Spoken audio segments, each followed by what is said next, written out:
Anyways, yes, you guys went searching all around the city for Lobelia, who had taken off in search of Gabby, because Gabby was nowhere to be found. You searched high and you searched low. You found. You ran into a brownie named Hig, who had a couple of things for you guys, at least one, for one of the party members, and decided to join you for your adventures. However, having not found Lobelia, you guys managed to mosey on back to the tavern, Cow and Grape, if I'm not mistaken. And you ended up meeting up with it was Vincent and it was it Nico? Nico. Vincent and Nico, who were also unsuccessful. Trotting down the road, you happen to see Lobelia carrying Gabby. Lobelia looking a little worse for the wear.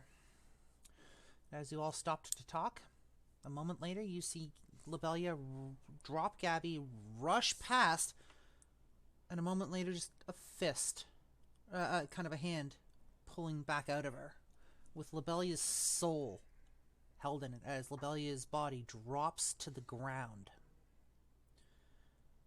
not moving. And that's where we're going to pick up. At this point, it is evening. The lights are twinkling and starting to... sorry, they've already come to life, but the lights are twinkling and kind of casting shadows every which way. And as things come into focus for our session today, we find ourselves outside of the Cow and Grape, with Lobelia dead on the floor, or dead on the ground.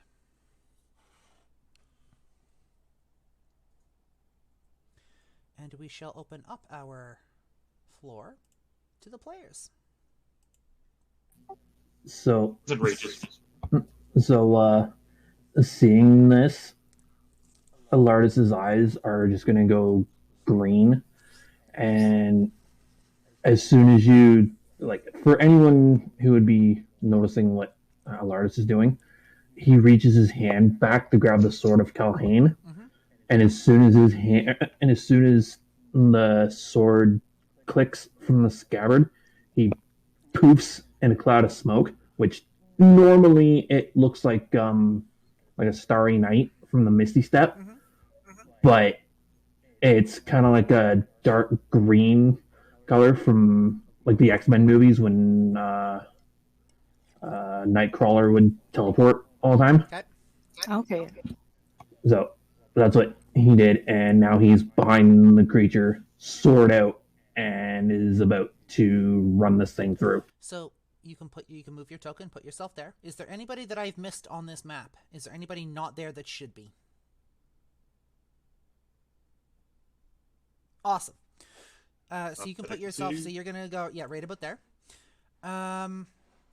Before we do that, we are going to roll initiative. One moment. I am going to roll twice because mine is still not set up to do advantage for initiative. Yep, that's fine. Let me grab. And your.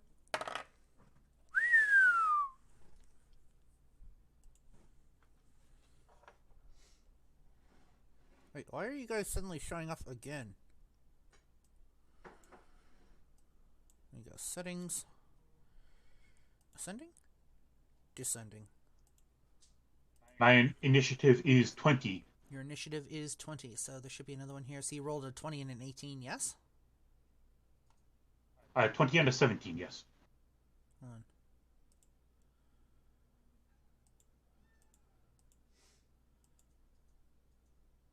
Fuck. Alright, hold on. I done fucked something up. Okay, so we know Vincent is 20. I'm going to erase these and I'm going to write them in manually. I'll call you one at a time. Give me a second. Yuki. 22. Nico. 11. 11. Cool. Hig. 7. 7. Elardis? 7.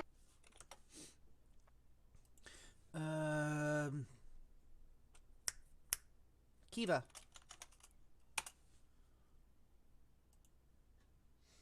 1 sec.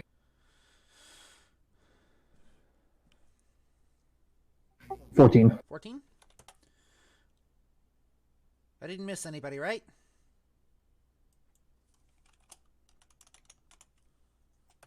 No, I don't think so. Other than the bad guy. Okay. Maybe Gabby, depending on how you want to do this. Gabby will not be fighting in this battle. Looks like we're good then. Okay. Hig, what is your dex mod? 1. Elardis, what is your dex mod? 4. Of course it is. One moment. Cool. First up, in turn order, is Yuki.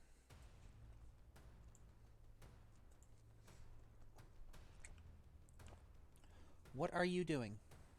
You know what? I just saw one of my best friend's souls get ripped out of her body. I'm going to set this guy on fire. Okay.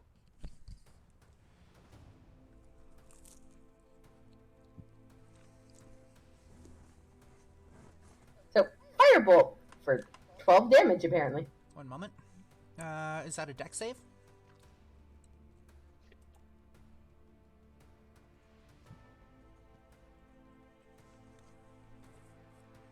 Or is that versus AC? I don't see anything about that. One moment. And of course, it didn't want to do anything like the actual info. One moment. Collections, my campaigns. Where, Adventures in Nethoterad. And Yuki, where are you at? Because I can never remember. The rules. It's going to take me a while to memorize them. Where's your firebolt at? Very first cantrip. Do instantaneous. Make a ranged spell attack. So your ranged spell attack, I believe, is going to be your d20 plus your dex and your proficiency bonus? If I remember correctly.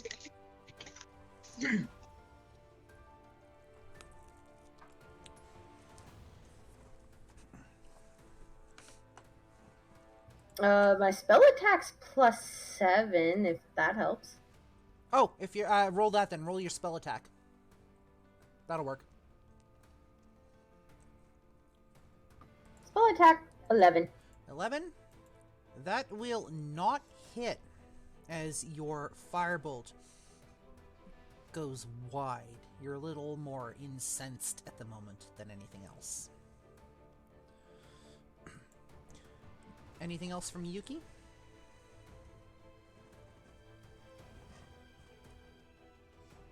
I'm going to pop a spiritual weapon near him. Bonus action? Bonus action. Okay, so that'll go next turn then, yes?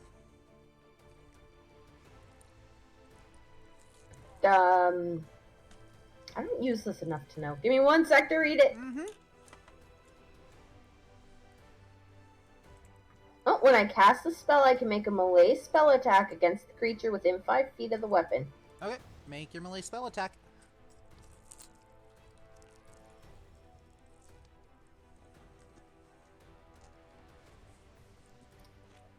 Apparently, brain no brain today. How do I do that again? Asks the spellcaster. One moment. Where is your spiritual weapon at? Spirit of Dying.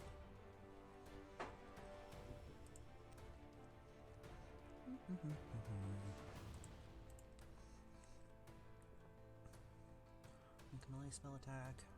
So spell attack.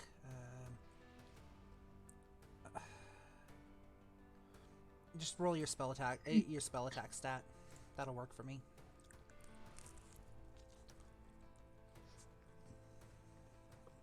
$15 15. will not hit. Anything else? Weapon's still going to be floating there near him. Yep. Vincent, you're up.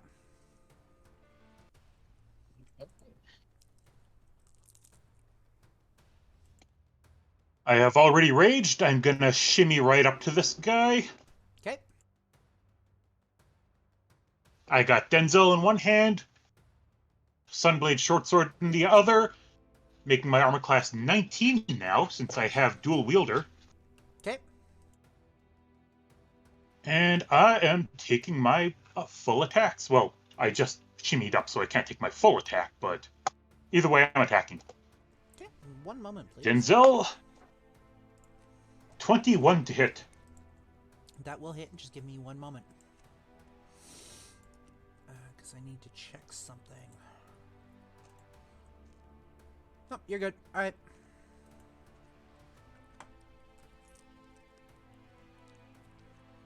So 21 will hit. Yep. 21 bludgeoning and 1 shock. 21 bludgeoning and 1 shock. Still need to add that up. I keep forgetting to do that. Sunblade Shortsword, 27 to hit. Let me see here. Sorry, what to hit? 21? 27. 27, that'll hit.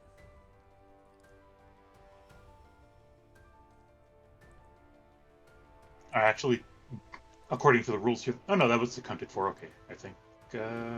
Yes. And then that is a 12 slashing and 7 radiant. 12 slashing, 7 radiant. 1 moment, please.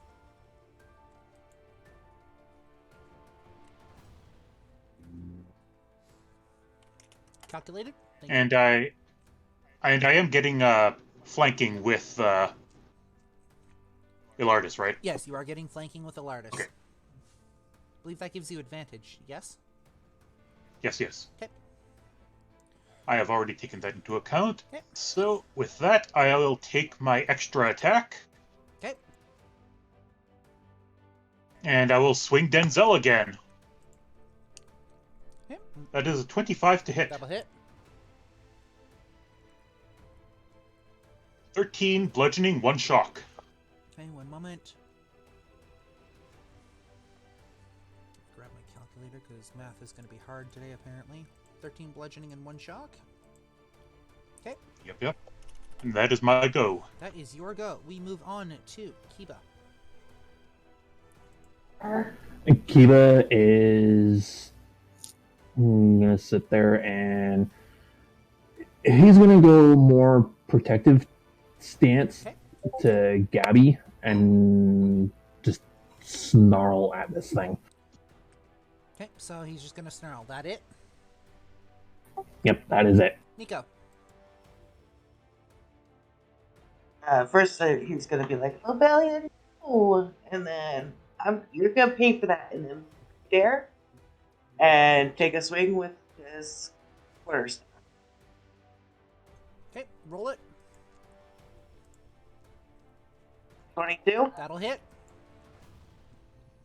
That's 6 bludgeoning, Okay. and then another one. Another 22. That'll hit. 4, 5. Nice. And then I am going to use, where's my key points? Oh my god. Everybody's Hold on. rage is like, nope, not today, Satan. Where did they go? Satan fills my head with thoughts, so I don't think. You're not wrong. I'm a good Christian. I can't find my key points for some reason. 1 moment. As I sit here shoveling food into my face hole.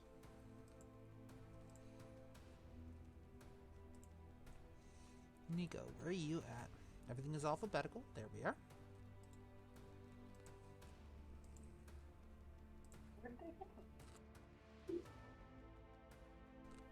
Alright, 1 moment. Oh, it's right there. They just changed it. Oh, you found it? Yeah, okay. Okay. So, I'm using a key point, Flurry of Blows. 18. That'll hit. 8. bludgeoning. One more. Then that's 17. That'll hit. Okay, and that's 3. And then I'm using another key point. And I'm going to do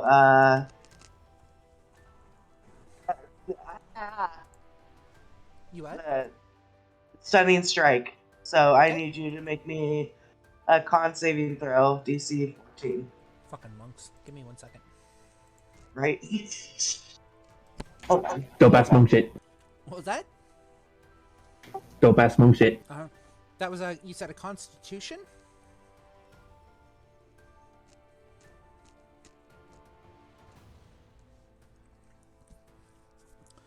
You said that was a constitution?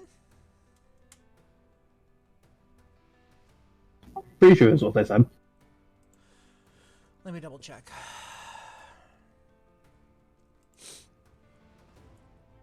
Attack, was it? Where's your stunning strike at? Action. Bonus action. Nope. Reaction? Nope. Other? Con save. Okay, DC 14. Alright, 1 moment.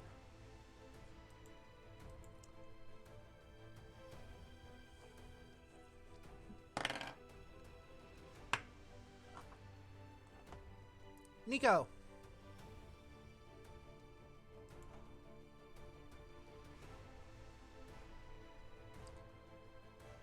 Your stunning strike fails.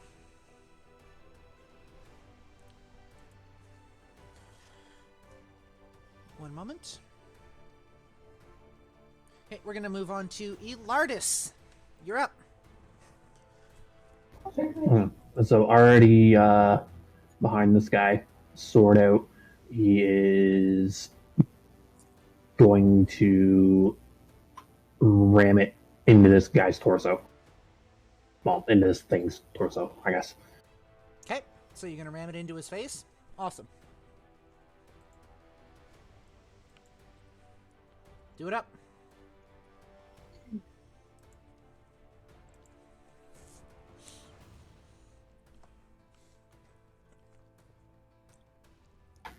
That was a 10.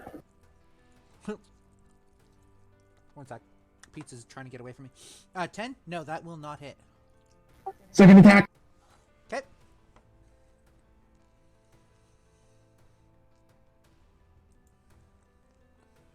$15. That will also not hit. That's it for me. Elard is like, well, Did you remember that those were with advantage? I did not. reroll your first one, please.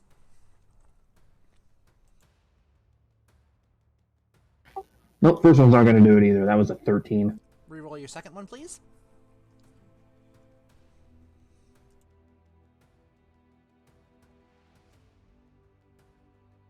And that's going to be a 12. That's not going to hit either. Right. Anything else from you? Nope, I'm going to sit here and pout. Cool. You sit there and pout, be an emo elf. Moving on to Hig. Yes. I mean, I thought that went without saying, but Ouch. You're up. So this thing's still there, right? Pardon? Just trying to see what I can do here. Yep.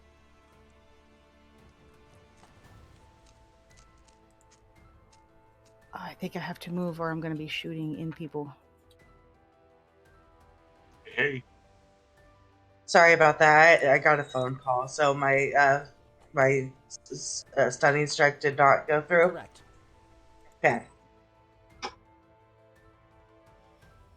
What you got, Hig? I think Hig is going to move up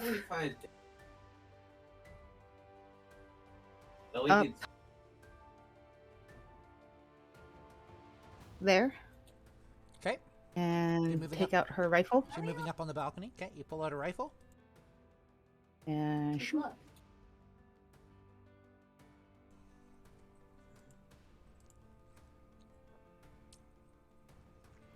That will not hit. Damn.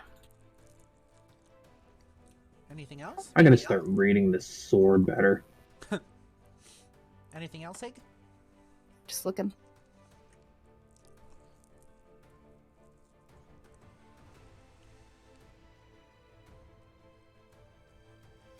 I can use a bonus action called Cunning Action and Hide. Okay, so you can do that if you want. I'm gonna take my shot, see it miss, and duck and cover. Okay. And that's it. I don't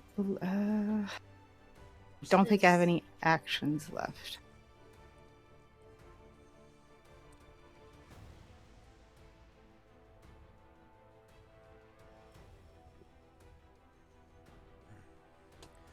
I don't. Can I do a spell?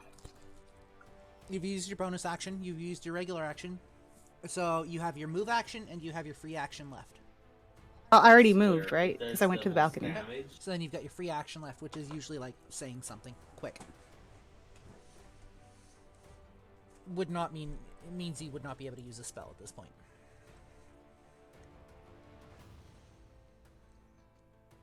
I'm just looking to see if I can reach for something. Hold on. Yep.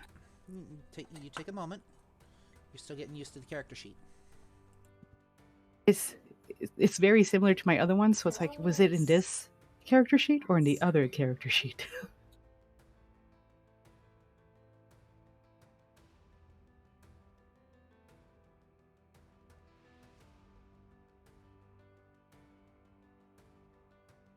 Yeah, no, I'm just gonna be ready to fire another shot if I get a chance. Awesome. As you guys launch your attacks at this individual who's just kind of standing there watching this opalescent thing swirl in its hand, the fist closes, opens a moment later, and that opalescent shape is gone. It is not in the hand anymore. And you hear this high, cold-pitched laugh. And then a slightly familiar voice speaks up. I was wondering when we'd be meeting again. I've been waiting for this. Though, you may want to grab yourselves a towel. One moment. As you hear a rumbling. Where did it go? Where did it go? It was just here, man.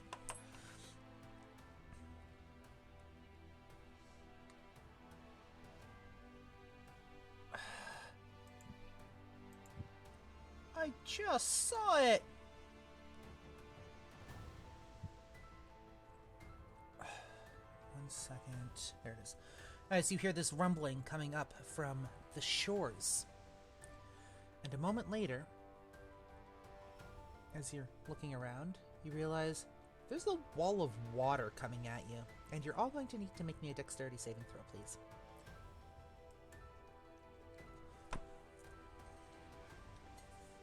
17. 11. Okay, so Nico has a 17. Or sorry, Nico has an 11. Yuki has a 17. Hig has a 7. One moment. Did not go well. Nope, that did not go well. So what'd you do today, Blaze? Oh, nothing big. Just killed off another one of my party members, you know? Just another life, just another day in the life of a DM. I get advantage on dexterity saving throws, Okay. so 24. Ha! Nice. Ilardis. Thank you, danger sense. Mine was 22, and Kiba's is going to be 17. 17. 1 second. While I grab some dice. Sorry, Ilardis, say your numbers again. Mine was 22, and Kiba's was 17. Cool. The only people to make this are Vincent and Ilardis. Oh, what the ass! So give me 1 second here. Everybody else, is going to take 15 points of damage. Ilardis and Vincent, you guys take thank you. 7. Kind of damage? It is going to be, 1 second, bludgeoning damage. If you failed Alright. your save, which is everybody except for Vincent and Ilardis, you are also knocked prone. I will half that for myself because I have resistance from raging. Okay.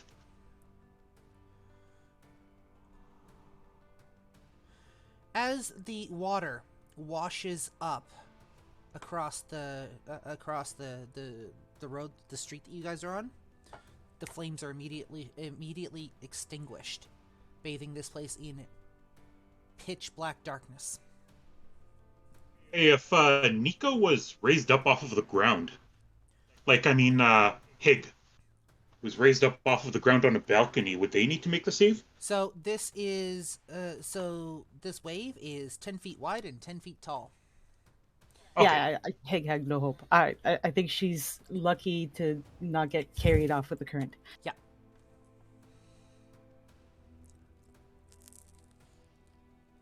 Probably would have had to hang on to a railing. Yep. And you just again hear this cackle. This high-pitched, annoying cackle. And we're going to move down to Yuki once again. So, since we're not prone... Please stop for a sec. Since we're not prone, then does that mean we're, like, on the ground? Yeah, you're like on your back. Which means I believe it's going to take half a move to get up. Yeah, And if it's you're- either half a move or an action, I forget which. Yeah, It's half a move. and if you're in melee, that also provokes an attack of opportunity. Glad I'm not. So, I'm gonna stand up, sputtering because what the hell, water, No. and go, who are you? What the hell are you doing? Roll me an intelligence check. Actually, better yet, roll me a perception check. 15. You look up and you open your mouth to speak. And you realize you know exactly who this is. This is that same bitch that you guys fought when you were trying to free the Valkyries. I thought so, but... So then how the hell did she get back into the past with us? How did you get back into the past with us?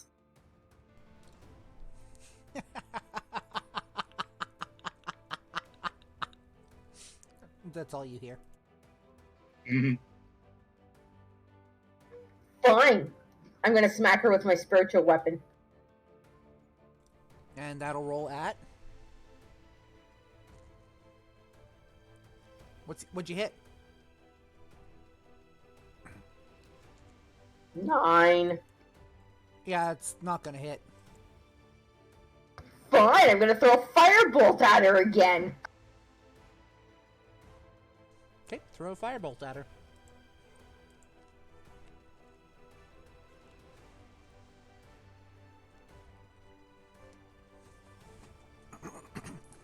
$18 for the spell attack. That will hit. Nice. Please roll your damage. 13 fire damage. She looks around, watches you throw the firebolt at her, and it seems to evaporate as it hits her skin. Great, guys, she's resistant to fire.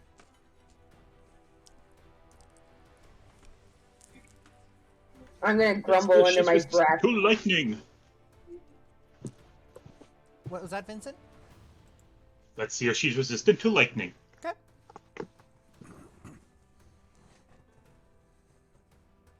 My turn's up. Your turn's up. Sweet. Vince says, bitch, I hope you have your shitting pants on because you're about to shit your pants. Shut up or I'll fuck your mom and give her a child she'd actually want. Is Ilardis still standing or is he prone as well? I believe Ilardis made his save, which means he would be on his feet like you. Alright. Then I am going to go full attack. Where is it? I like how Vincent just fucking ignored that.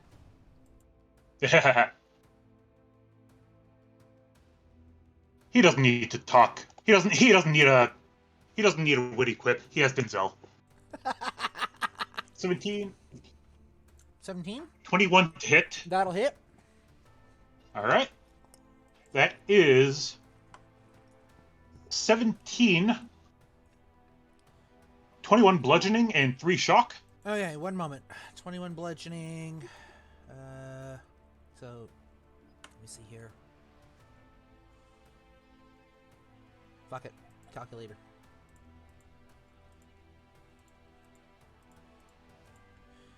Calculated.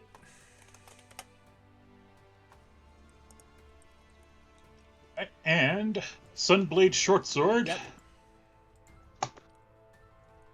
28. 32 to hit. Jesus fuck, Vincent! Yes, that'll hit. Sorry. That is Something 30 got to hit. vaporized. Sorry, what? The +2 is already included, so 28 to hit, which I believe hits anyway. What was that, Yuki?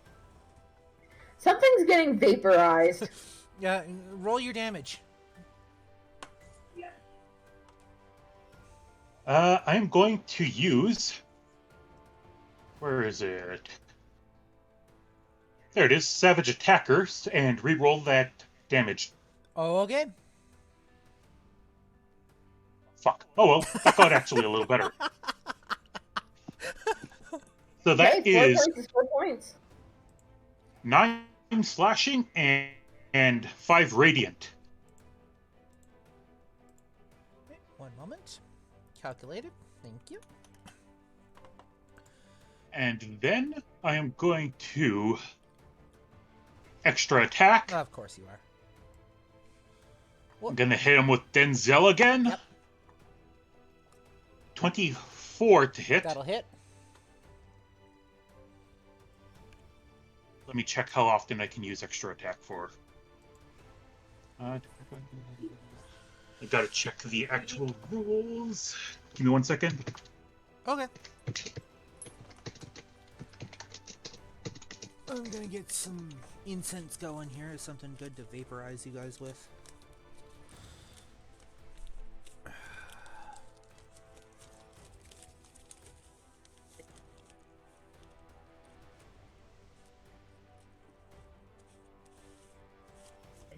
Why? Because. There.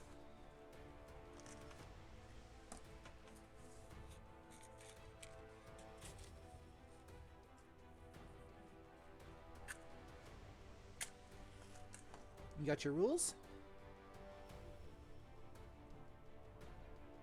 Vincent? Yes, I am reading. Okay. Okay, I can keep using it, so I am going to use my extra attack again. Okay. Or not extra attack, shit. I was reading for the wrong damn thing. Ah! Once per turn. Okay, Savage Attacker is only once per turn, so I can't re-roll that, so that is 9 bludgeoning and 2 shock for Denzel. 9 bludgeoning and 2 shock. One moment. Yep. Okay. Sunblaze Shortsword is a crit. Yep. Roll it.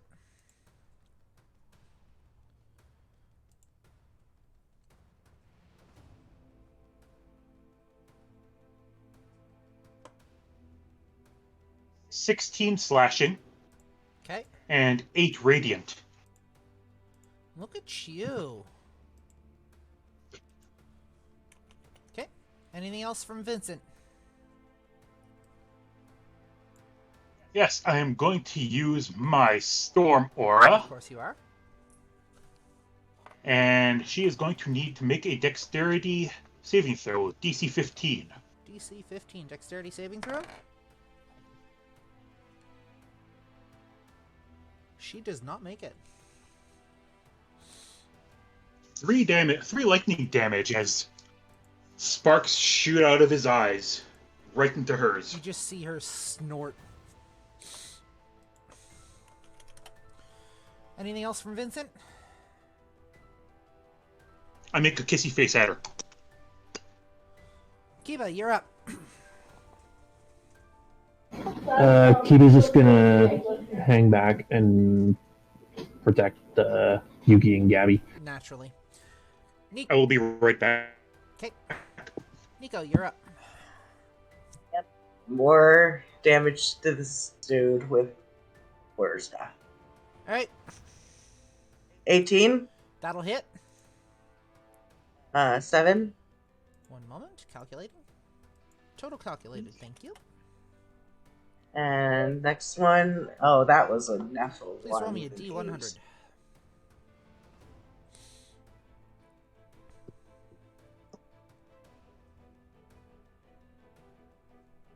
73. You lose the grip on your quarterstaff. And it clatters to the ground.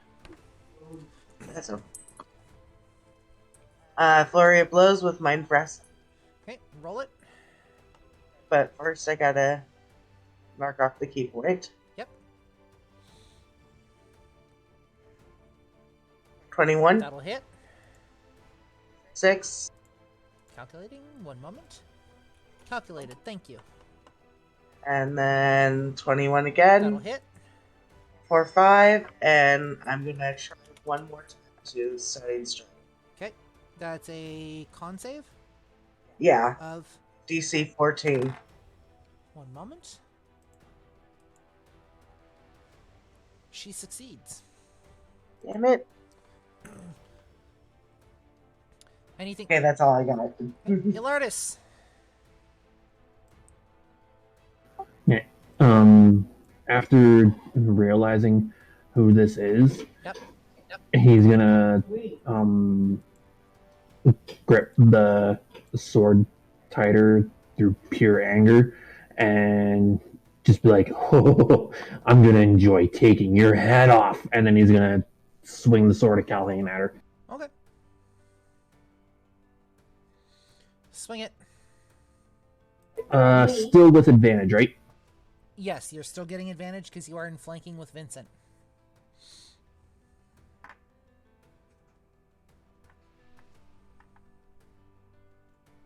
Oh, that is much better. So because of the sword of Calhoun, it's going to be 24 to hit. That'll hit.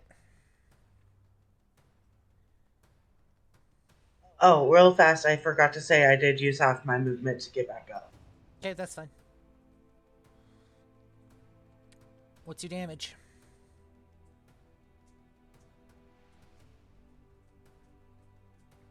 One. Or no. That'll be 2.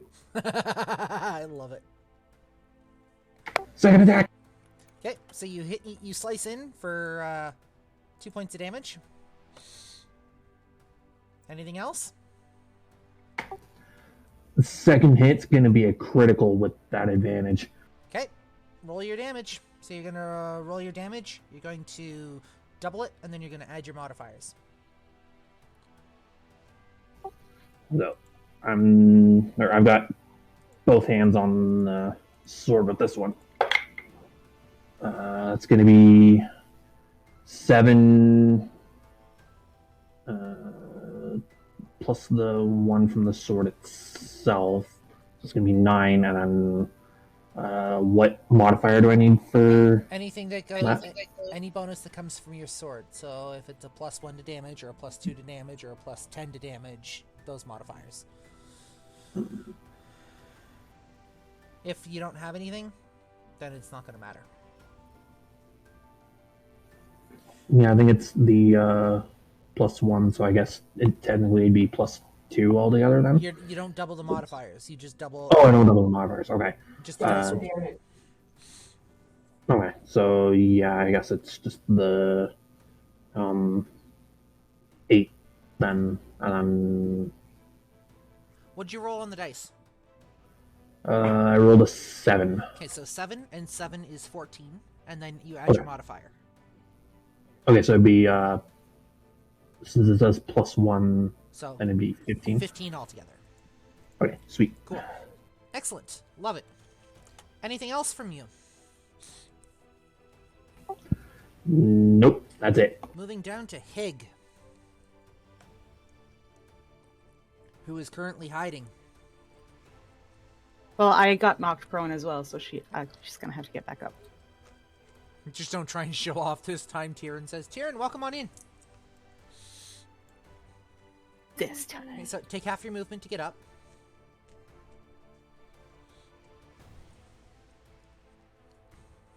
And then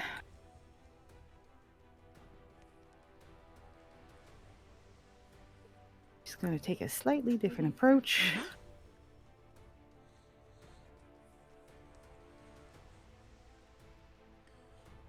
Magic Missile. At level 3. Okay, so what is your damage altogether?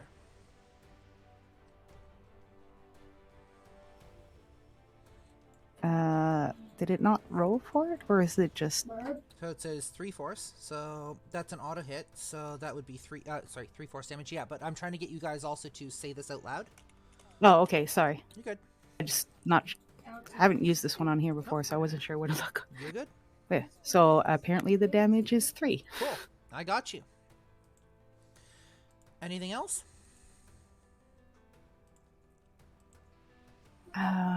She is going to. I have to reload.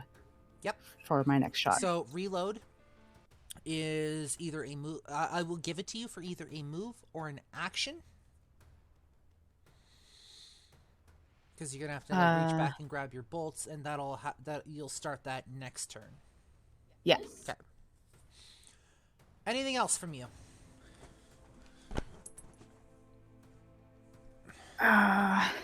Is there? Yeah, and I don't think there's anything reasonable within what I can do here.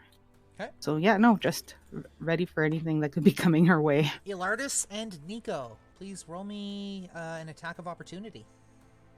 If you have weapons in your hand. Actually, I want to make a sentinel shot if she's trying to move. She's not trying to move out of the way. She's staying exactly where she is. She's preparing to cast a spell. Oh, okay. Then never mind. Yep. Okay. Do I not get an attack? Oh, shit, yes. Sorry, Vincent too. 9, because I don't have my clothes. That will not hit. Yep. Dirty 20. That'll hit. Enzo. Am I able to use oh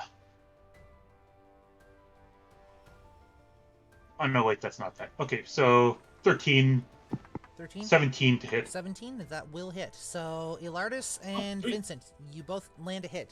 Please roll your damage. I got 11 with that. You got 11. One moment.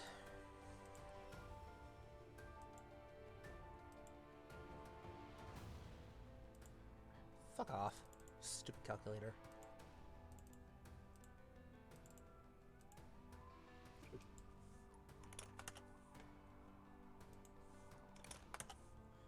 Okay, and Vincent, you rolled 13 bludgeoning and 1 shock. 13 bludgeoning and 1 shock. 1 second.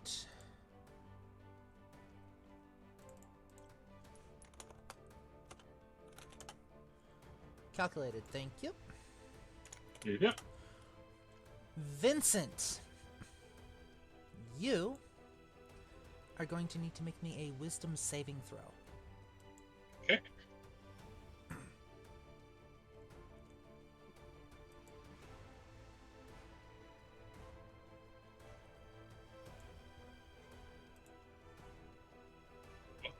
Okay. 9. Oh dear. Okay. Unfortunately, you did not make your wisdom saving throw, and you suddenly find yourself in the form of a sheep. All right. 1 second. Let me double check the spell here for a second.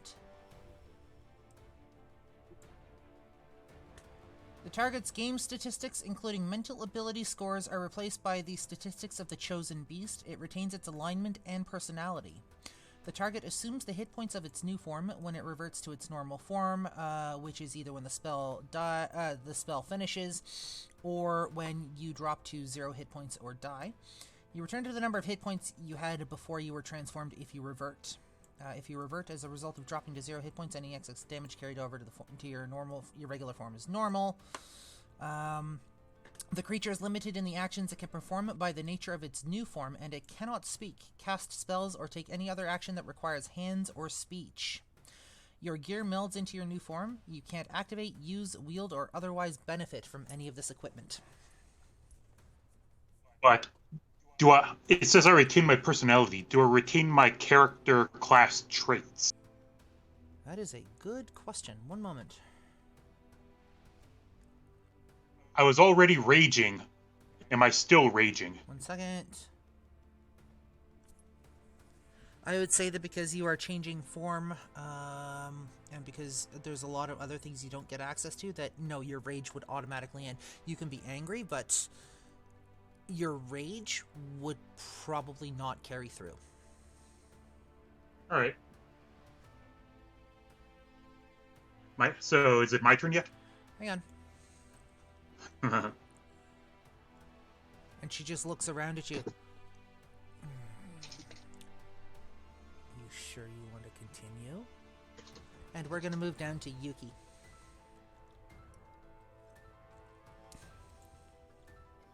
I'm mad. My friend's a sheep. I'm gonna cast Hold Person. It's a 15 wisdom save. 15 wisdom save? That will be a 19.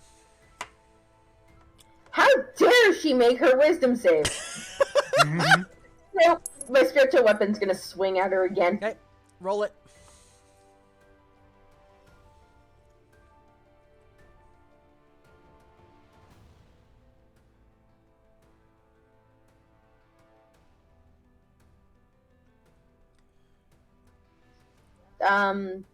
I have to roll the spell attack first, don't I? Yep, sure do.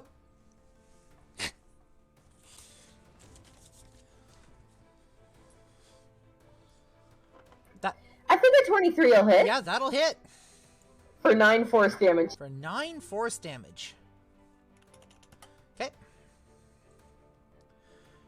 Anything else? You suck! I'm just gonna stay back here with the puppers. Vincent, your go.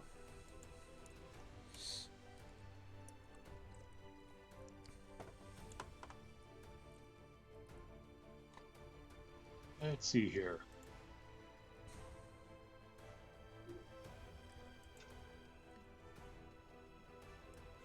So, just remember. Alright, so Vincent will go, bah, and then rear back and smack her in the face with his hooves. So I was going to say, just remember that your stats also take on the...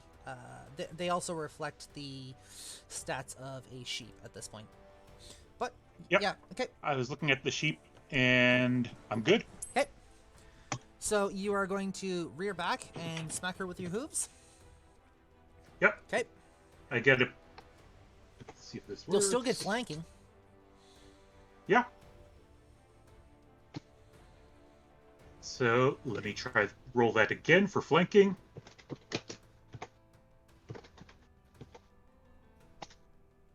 $15 to hit. That will not hit. All right. Anything else?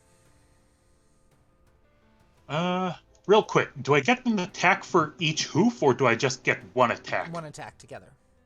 All right. I'll spit at her. Spit at her. Kiba, you're up. Okay. Kiba's gonna move over to here. Yep. And just stay there for the time being. Cool. Moving down to Nico. Yep. Is it gonna be a action to pick back? It'll be a movement to pick up your quarterstaff. Okay, then I'll use my movement to do that. So Tyrion says, just what we needed, a sheep on roids. You're a sheep, not a camel. And then with it now back in my possession, that's 26 hit 26, that will hit. for 12 bludgeoning. Okay, one moment. Death by static cling. Let me know when you're ready for the second Yep, attack. go for it. Sorry, just calculating. It didn't work like I wanted it to. 16. That will not hit. How many more? 3 blows. Yep.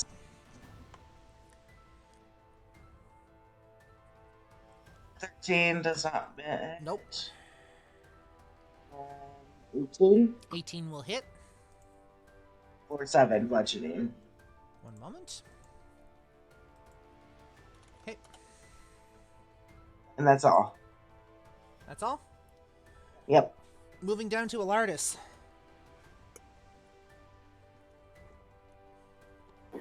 Okay. I am still going to continue to take my sword and hack this thing to pieces. Yep, go for it. You're welcome to try.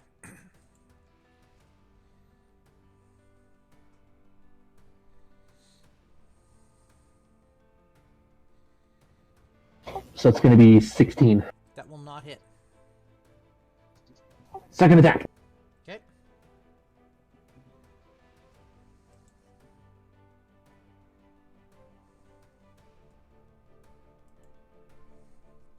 21 to hit.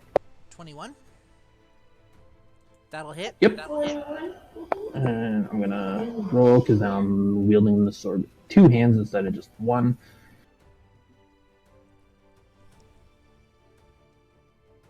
Four damage.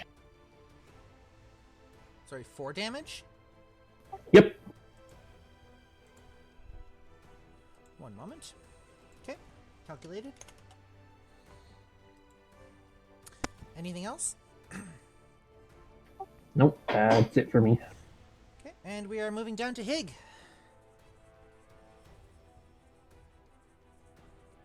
After seeing the sheep, Yeah, you basically just see this big hulking human twist and turn and just completely fucking disappear behind a cloud of smoke, and a moment later there's a sheep where he was.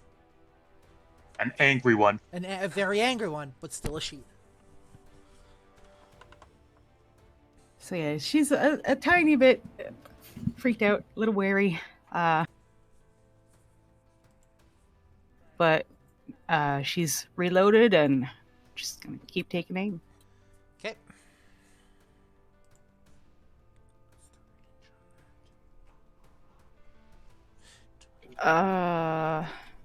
That did not go well. Please roll me a D100.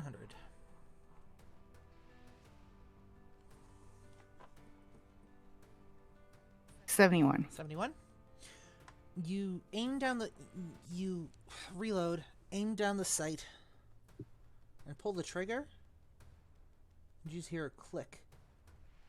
Nothing happens. Shit. Your gun has jammed. I'm going to throw it. She's going to throw it back over her shoulder and grab her other one. Okay, so loading was a move. Yeah. Shooting was an action. Do you have a second shot? Yeah, I guess I don't. Then you'll have to grab your next one next turn. Yeah. Okay, moving back around to her. Anybody who is within 20 feet of her is going to need to make me a dexterity saving throw.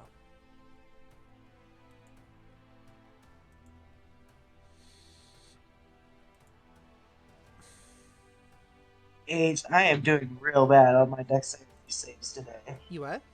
Will this knock me prone? One got it. moment. Let me double check.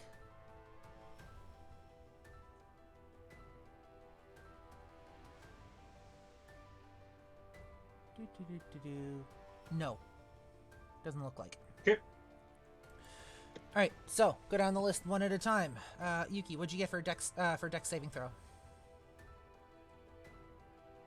Do I have to do a dex throw? I'm not Oh, sure if I'm hold 15 on. or 20 for her. 5, 10, 15. You're right on the range. The only person here who's not going to have to make one is Gabby.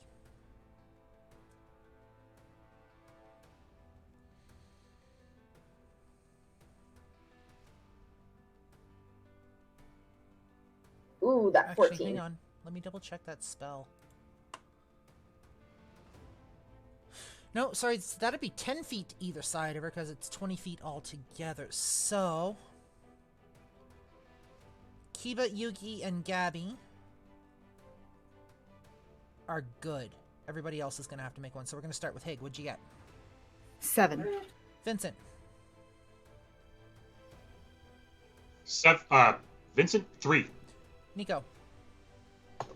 8. And Ilardis. 13. So nobody makes it. Awesome. 1 second. 1, 2, 3, 4, 5, 6.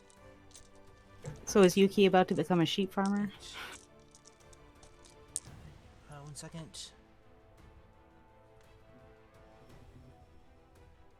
I am not a shepherd. I do not want.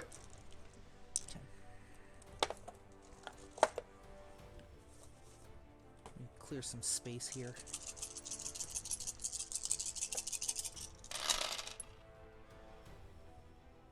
She cackles. Holds out a hand. And a moment later, a giant fireball starts forming in the palm of her hand. And she didn't even bother letting it go before it explodes. Second.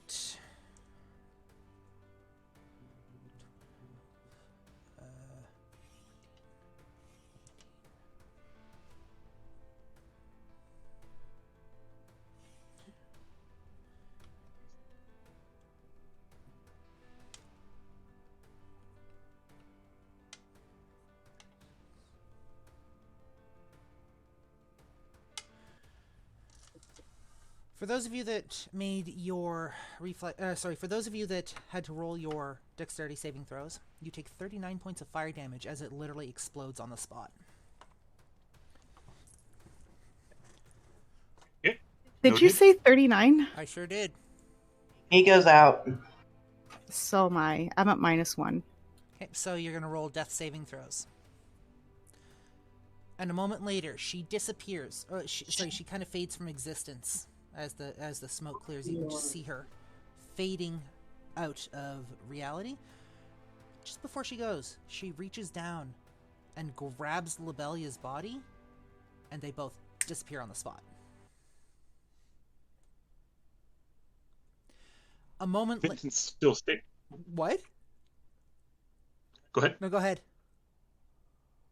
I was going to say, when the smoke clears and everything, Vincent is standing there, flicking bits of wool off of his shoulders, burnt wool. Is Vincent And he human just says, again? "Wow." Is Vincent human? Yeah, Vincent. You know how much hit points a sheep has? Max of 8. So the fireball explodes, Vincent's a sheep, gets caught up in it, and smoke clears, and Vincent's standing there looking pissed, man.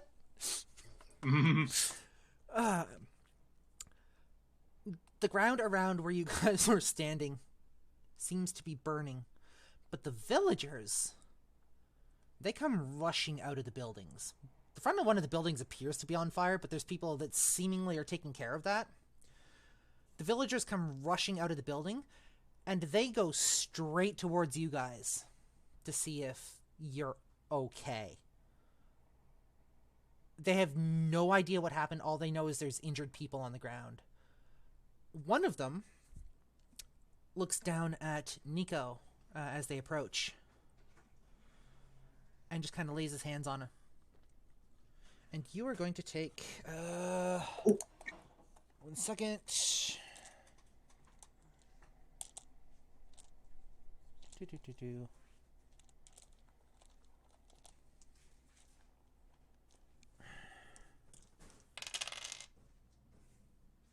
18 points of healing.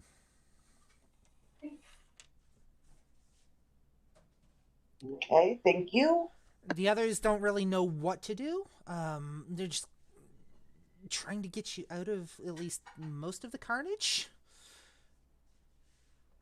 So I'm not exactly sure how to do death saves on Okay, you. so death saving throws are usually once every round. You're going to roll a d20. If it's 10 or under, it's considered a fail. If it's 11 or above, it's considered a success. So I'm going to get you to roll your first death saving throw, and then we're going to go down the turn order again. Okay, so that's a fail, so you're going to mark that off on your sheet. Up the top where your health bar was, it should say saves versus fails, or succeed Yeah, I versus see fail. that. You're gonna mark off a fail. Yeah. Yuki. I am going to slam my staff down onto the ground and cast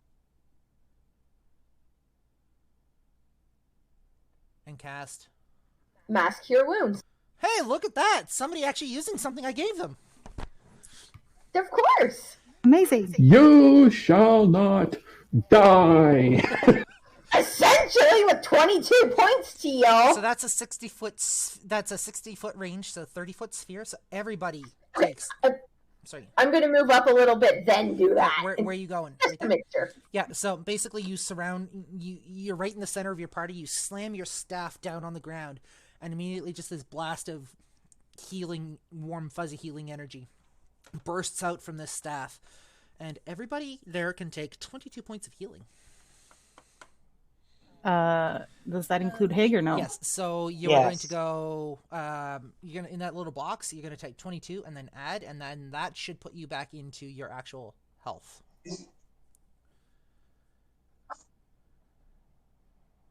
If you need help, let me know. Thankfully, that took me almost up to max.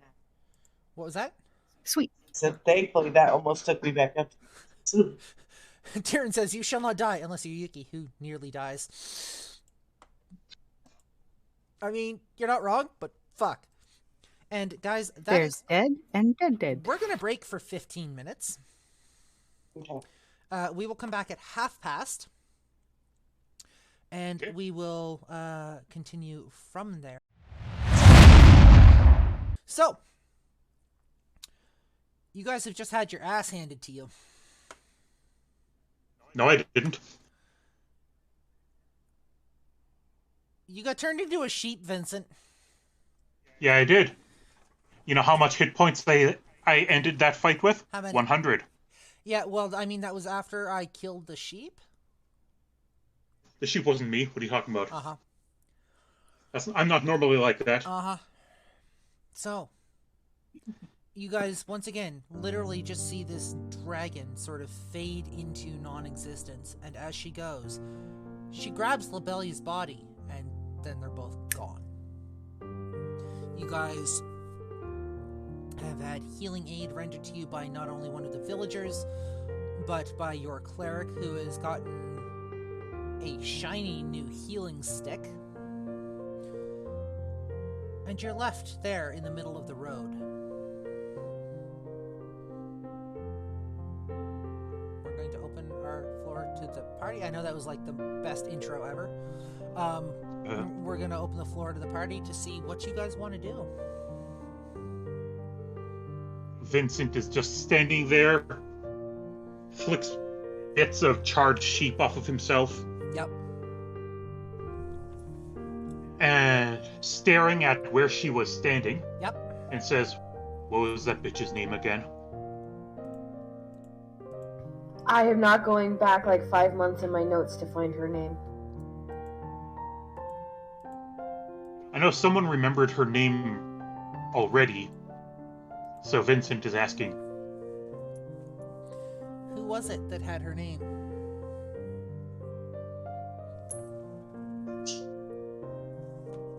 Awesome. Don't everybody speak up at once.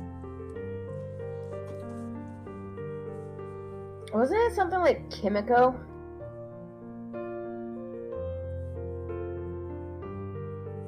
Am Am I seeing the right name there? Did I really just go back 5 months in my notes to find this? Yes, actually, you did. That was her name, Kameko. Uh-oh, make that nearly a year's worth of notes, apparently. Vincent nods, says, "All right." And then he goes back to the bar that we were at. The cow and... As he's walking away, I'm gonna prestidigitation the rest of the sheep off of him and make him shiny and new. I'm back. Okay. You head back into the bar. What are the rest of you doing? Nico is crying, sitting on the ground. Nico's crying. Mm-hmm. You pour a little cinnamon bun. I'm gonna go over, hug Nico, and start crying with him. Because, I mean, our friend just died, guys! Just died, yeah. So he's gonna hug Yuki back and just continue to cry. It's gonna be a cry pile. I'm gonna call Gabby over, too, so she can come and cuddle with us, because her owner's dead now. Gabby is not moving at the moment. She's just standing at the... she's literally just staring at the spot where Lobelia was. And you can hear, every once in a while, you can hear just a sad little whimper.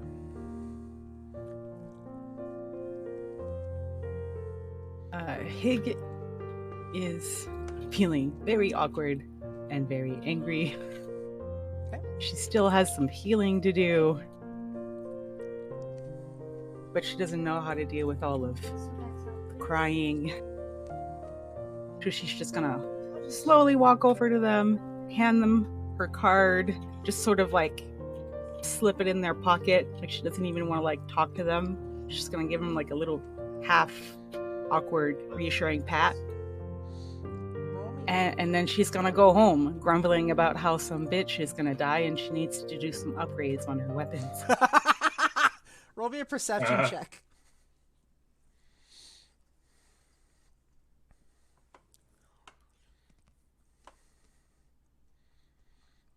That would be a 12. Hig, as you were walking over to hand your business card, you see something shiny in the ground, or on the ground. And keep in mind, this is on a spot that was charred not moments before. This thing doesn't look like it's been charred. Interesting. I will pick it up. Pick it up. It appears... Does anything happen? No, it appears to be a small metal disc. She's gonna look at it sort of curiously and then sigh, because this means she's gonna have to talk to sad people. Roll me an investigation check.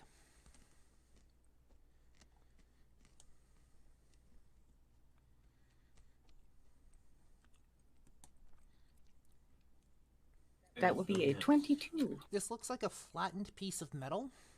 So in real time, you'd be talking probably about the size of a quarter. Okay. Like in IRL, right? But it looks like it's been flattened, and you can just barely make out almost a design on it.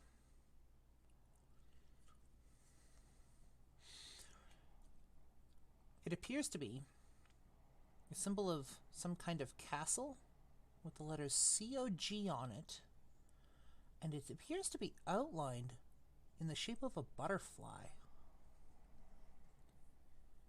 Mm-hmm. I see. Well, Hig doesn't know what the hell that means. But, so she's going to just gingerly tap Yuki on the shoulder. I think this is maybe you guys's, or the bitch dropped it. And she's just gonna hold up the little coin in her tiny hand. I'll take it from Hig and just look at it, and because we've run into it before, I will recognize the symbol of the Cog Cult. Yep. You also recognize the butterfly. So now I'm suspicious as hell of the Black Butterfly. Didn't we have some way to communicate with her?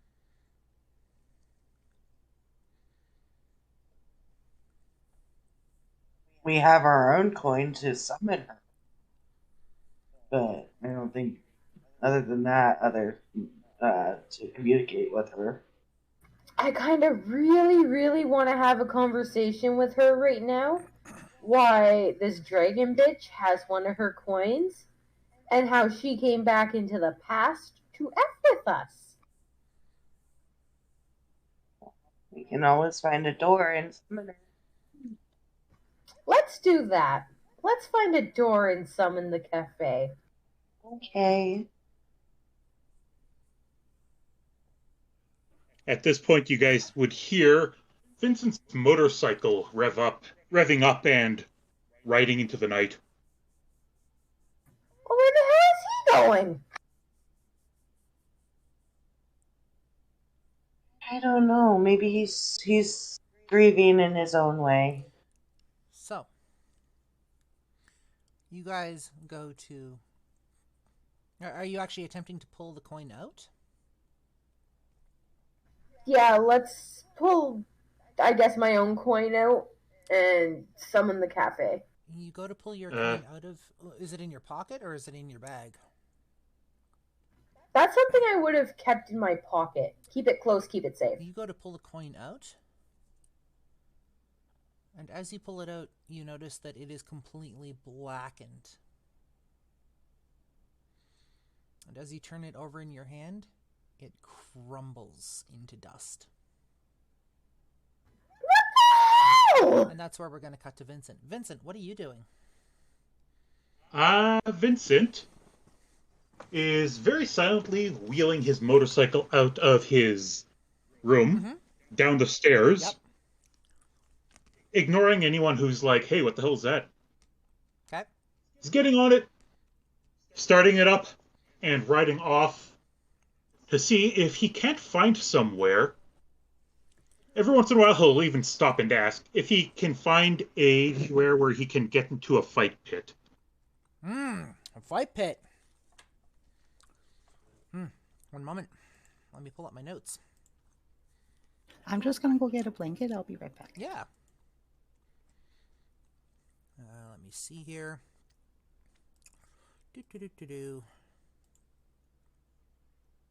That's not what I want. In here, maybe? Where the fuck?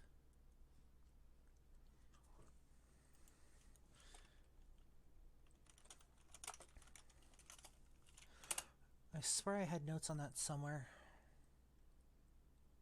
Cool. So, roll me an investigation check.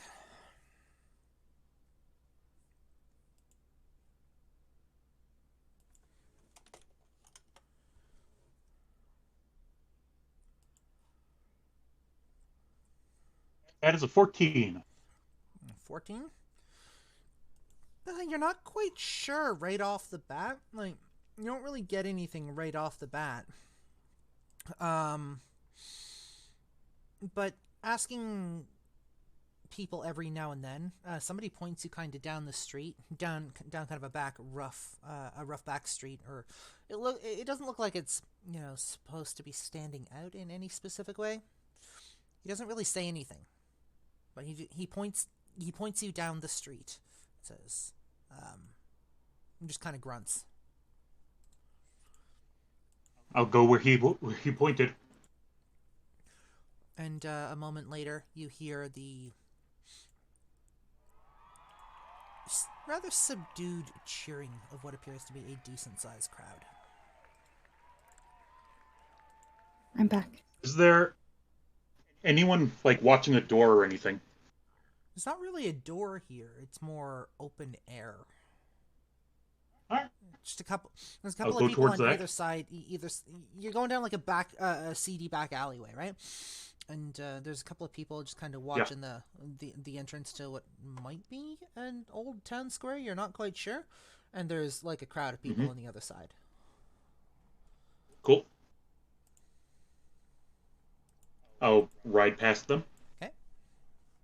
They just kind of look at you. They don't really say anything. They just kind of stare at you. I ignore them. Okay. And just go into the clearing. the old town square. Yeah, so the people that are standing around, they kind of part for you. A couple of them give you really odd looks. And a moment later, you hear, and our victor for this fight goes to this gentleman over here. That's what, 4 matches in a row? I don't think I've ever seen anybody go that long.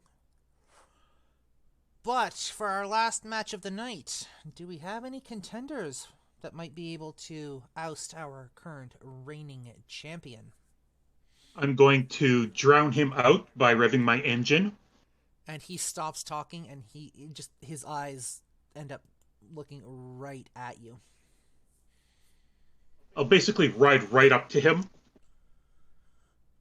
I'll park my bike. And I say, anyone touches this, they die. and then Vincent, sword and back, like, is this, from what I can see, is this like weapons or is this bare knuckle? From what you can see, it's bare knuckle. Alright. I leave the weapons stowed, and I'll just invite myself to step into the ring. So, you have the human who's kind of the announcer, and then you look around for the person that he's been referencing, and it's a short little dwarf. Looks like he'd break if you touched him. Mm-hmm. What's the rules? First one to hit the ground loses. No weapons, no magic. Gotcha. You sure you want to do this? Yeah. All right. He just kind of nods. Well, you heard it, folks. Now taking bets. You guys square up. We'll be getting started here in about 5-10 minutes. Mm-hmm. Grab whatever you need. You guys can see kind of in the background people placing bets. You can see a tally board, people marking on it. But fine. I look over. Is there anything like anyone going around with drinks or something like that? Let me roll for that. Because I love doing everything by dice. 1 second. Where the fuck is my...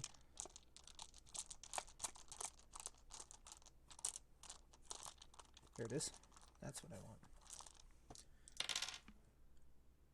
Yeah, doesn't look to be the best best quality like booze, but it I mean, it'll do in a pinch. I'll toss them a gold, and I'll grab whatever they have on them off of them. He goes to say something as he tosses the gold on the tray, and you grab the drink, and then seems to think a little better of it, and shuts up. I'll down it, smack myself on the cheek, one side then the other. Yep. And I'll just toss the bottle over my shoulder. And a moment later, you hear just a crashing, a tinkling crash as the bottle smashes into the ground.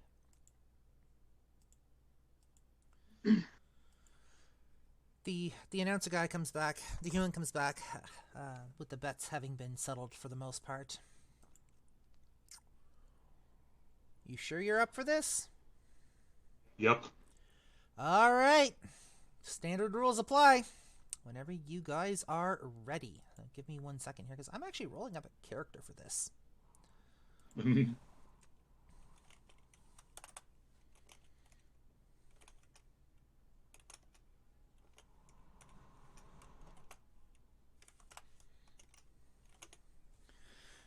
Do.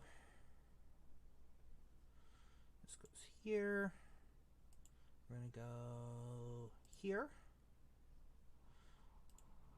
That one, and we'll go with that one, because that doesn't really matter.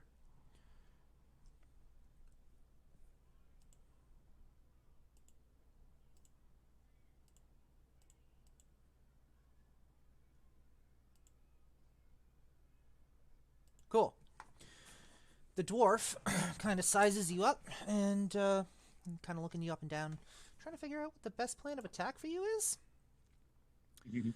And you are going to roll me initiative. Give me 1 second.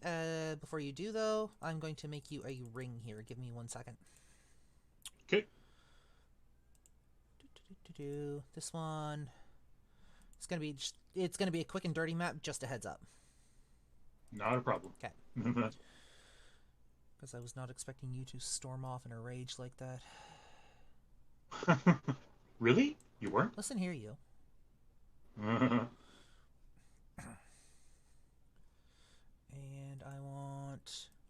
we'll put this token in here. And we will move you guys over. The cat girl is your opponent. Sweet.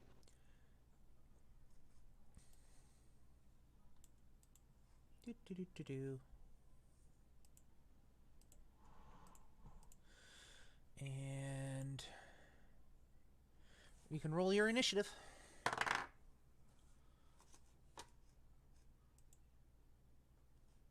As I get myself on here.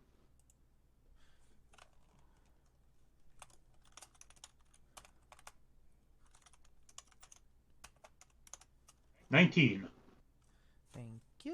One moment. That's going to put him at...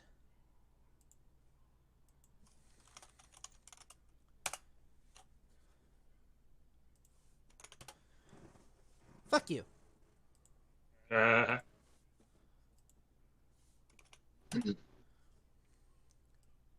Alright.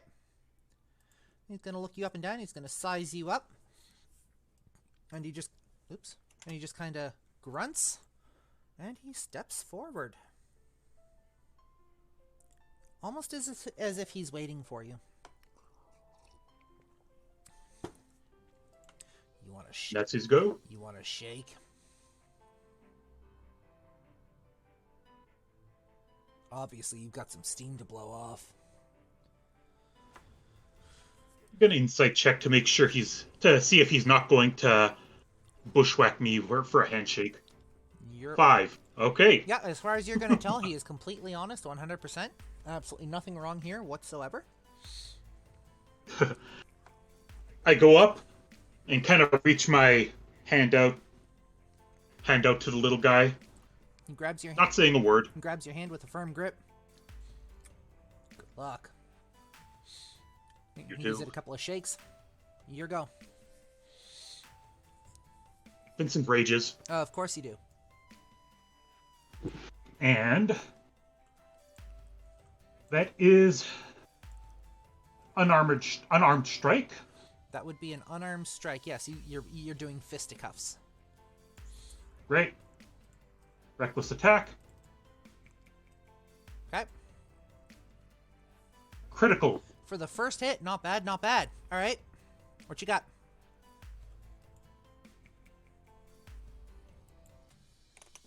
$11 damage. Done and done as you smack him across the face. And again, 23 to hit. 23. That'll hit. That is 8 damage. Okay. That it? Extra attack. Of course.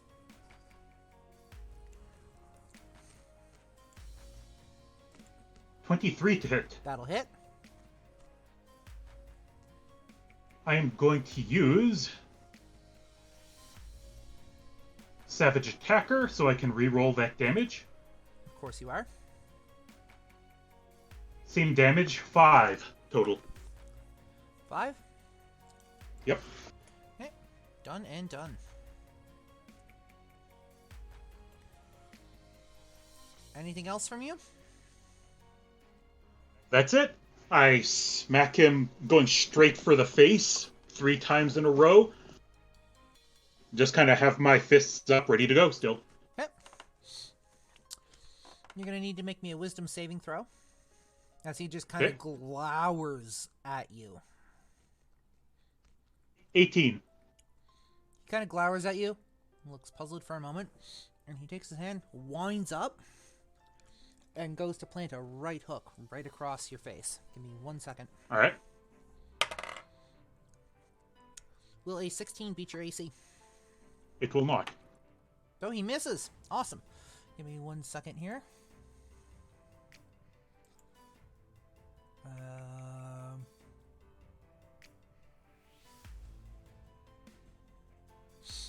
That's going to be it from him.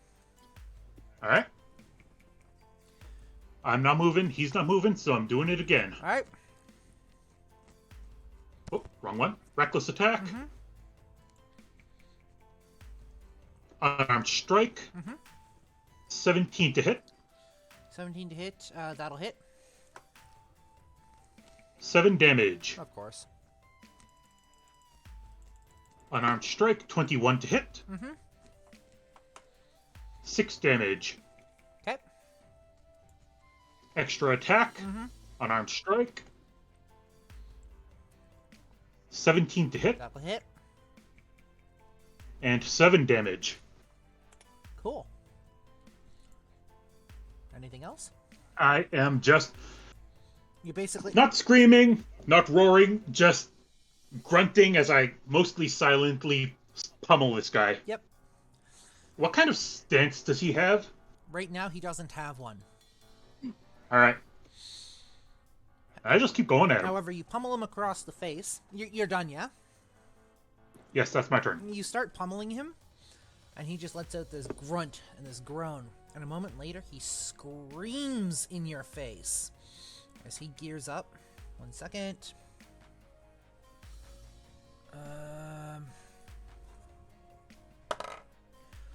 So that's going to be a 20 to hit. That'll hit. Alright, 1 second. Damage is going to be...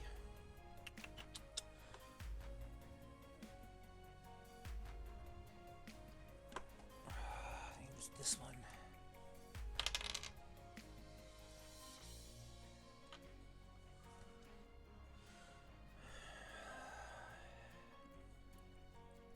Six points of bludgeoning damage as his fist pummels into you.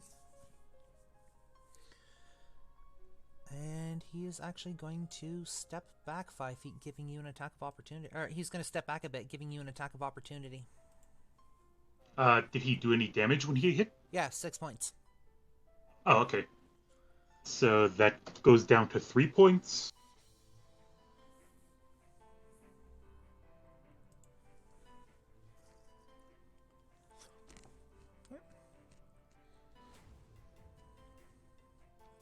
Opportunity. 26 to hit. That'll hit. 8 damage. God damn it. Rolled max. God damn it. 1 second. Grab. Let's go for an uppercut to his jaw. Where the fuck did his... There it is. You said 8 damage? Yes. Yep. Go for an uppercut to his jaw as he moves away. He just kind of spits out a tooth. Mm-hmm. And I follow him. You can follow with him if you want. Up to you. Yes, I am. Okay. Unless, is he done? Yeah, he's done. Alright. Reckless attack. Unarmed strike. 24 to hit. 24 to hit will hit. I'll use Savage Attacker to see if I can't bump up that damage. Ah. 8 to hit. Rolled max. Sorry, 8 to hit or 8 damage? Or, sorry, 8 damage. Okay. I will use extra attack. Mm-hmm. Make my next attack. 25 to hit. That'll hit. That is 6 damage. Done and done. And he screamed at me. I'll roar right back at him. You'll roar right back at him. Yeah.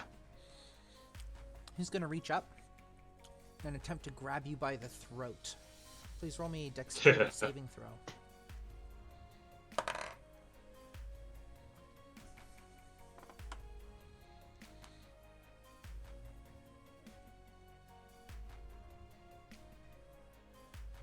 I have advantage on dex saves. 23. He manages to miss, and I'm going to take his other fist and attempt to hit you right across the face the moment he realizes he's going to miss. That's going to be a 24 to hit. That'll hit. That's going to be 8 bludgeoning damage. All right. Okay. Reduced to 4. Yep. Oops. I done fucked something up. Give me 1 second.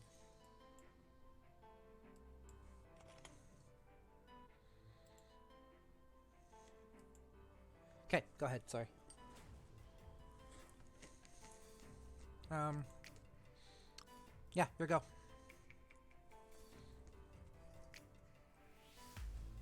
Reckless attack. Mm-hmm.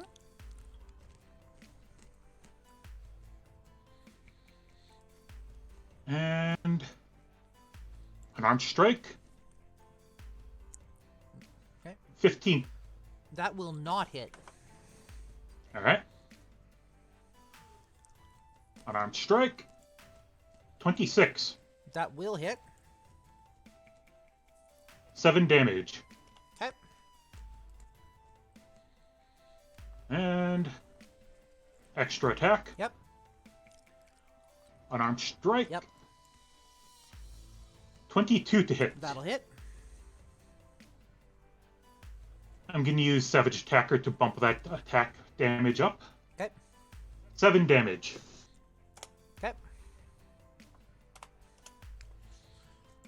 Anything else?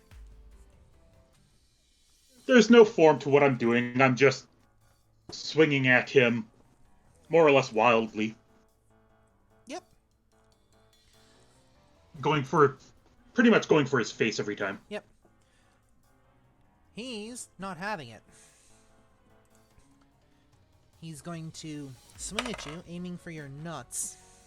That's a 20. Okay. That's a 26 to hit. That'll hit. That's 8 damage. 8 damage. Yep. And Okay. he is going to down around here and this way. He's gonna dance around you. Alright. Do I get an attack of opportunity? You absolutely do. Alright. Get kicked in the nuts. I'll flex it off. And then take a swing at him. Sorry, flex the hit off or flex the nuts off? Flex the hit off. Okay. If I was gonna flex my nuts off, I wouldn't do it in the middle of the ring. I would do that in the privacy of my own home. I'm a barbarian, not a savage. Alright, 17th hit. that'll hit. That is 6 damage. 6. Okay, done. I'm gonna follow him here. Yep.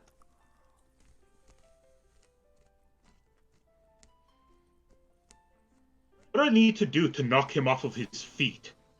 Sweeping kick. Or... Like, say I wanted to kind of like just hook his leg and throw him off his feet.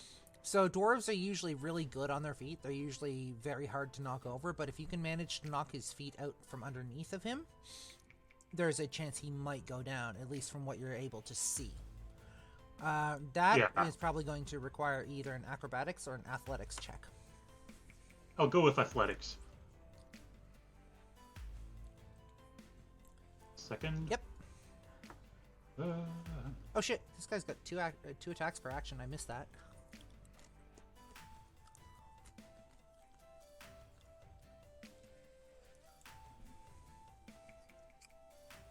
Alright. 25. That'll hit. You manage to... You just kind of dance him back and forth. You manage to kind of find a weak spot in his stance. And you sweep a leg right under him. And he comes down at just the wrong time. And his legs fly out from underneath of him.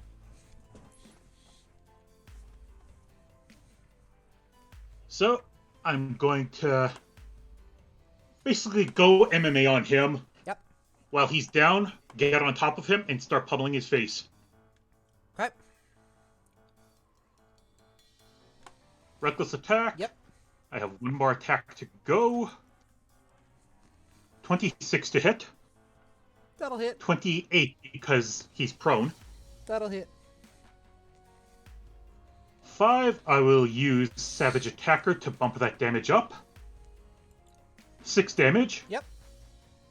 I will use Extra Attack and hit him again. 26, 28 to hit. That'll hit. 8 damage. Done and done. Right. Alright. Vincent, by the way, weighs about 311 Yeah, pounds. he's not pushing you. I don't think he's going to be able to push you. Not with that.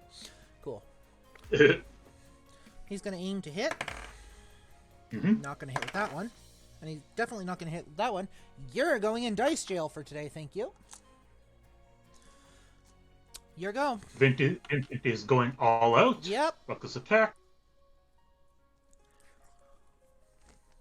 23 to hit. Yep. 7 damage. Yep. 15 to hit. That will not hit. Alright. Extra attack. And hit him again. 14 to hit. That will not hit. At this point, Vincent is kind of snarling. Not bothering if he's like bleeding from his face or his drooling down at this guy at this point. He's letting out whatever anger he couldn't let out on Kimiko at this point. And he even just screams out, "Fucking bitch!" The dwarf just kind of pauses for a moment. And then he realizes what's going on. Are you done? That's my turn, yes. Okay. He's going to attempt to slap you. Not with that, he's not. That'll be a 22 to hit. That'll hit. And that is a 10. Okay. As one of his fists slams into the side of your face. He's desperately trying to get you off of him, but he can't fucking move. Mm-hmm. Go ahead.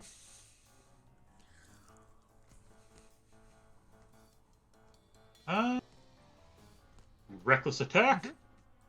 Unarmed strikes. Yep. Whoops. 22 to hit. That'll hit. 5 damage. Next unarmed strike. Yep. Critical. Yep. That is 12 damage. 12 damage. Yep. Yeah, that'll do it. As your fists land in, as your fist lands into him, his eyes he kind of groans, and his eyes roll back into his head, and he falls limp. My question to you is, do you continue to pummel him, given your mental state? Actually, you know what? You're gonna roll me a Constitution saving throw. I was about to go intelligence or wisdom. Constitution? Yeah, I can do that. If wisdom works better for you, roll me a wisdom.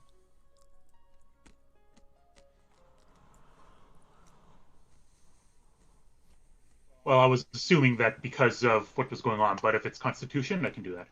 Yep. 25. You manage to bring yourself back to kind of some semblance of rationality just as you feel hands reaching around to grab you and pulling you off of this guy. who's laying there and not moving. Spin around, fists up, and I just kind of stop myself before I start swinging at whoever grabbed me. And instantly you see hands up in the air. Whoa, whoa, whoa, whoa, whoa. You good? I kind of look at the guy on the ground. Is he good? Roll me a perception check.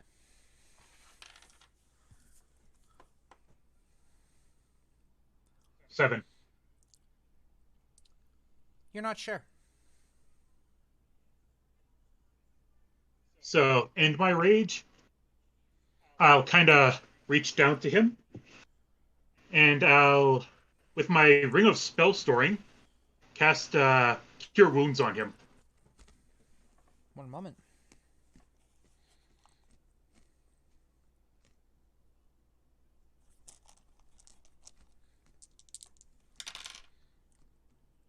Nothing happens. Nothing happens. Nothing happens. Huh? His wounds don't heal. He's just laying there on the ground. Oh, fuck.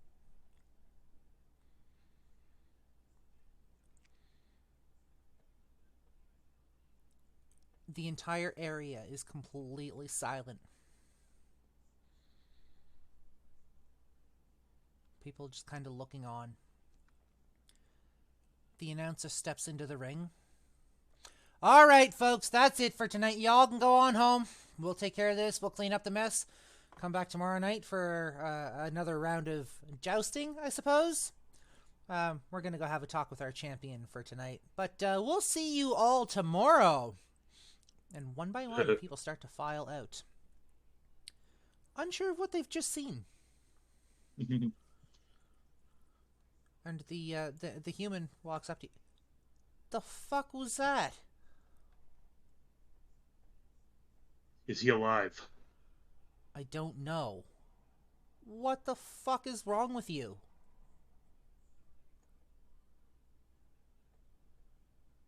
One second. I'll pull out my phone. And I'll see if giving, Shit, who's our cleric again?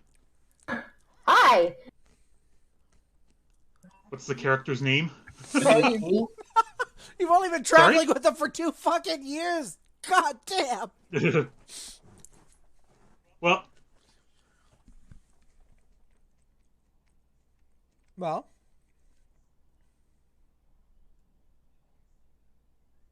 Gonna call Yuki? Yes, that was it. Shit. God damn it. Thank you. You're still not... even though you're... So your devices haven't... The other devices haven't been fixed yet. It's gonna take some time for those. I'm like, alright, fine. How far away am I from where we were in the bar? About a 20-minute walk. I'm gonna stand up and say, I have someone who might help. Who can probably help. I'll be right back. You think I'm gonna let you walk out of here after that? How the fuck do I know? Fair How the enough. fuck do I know you're not taking off? And he just sits back down in the stool in the corner and says, fair enough.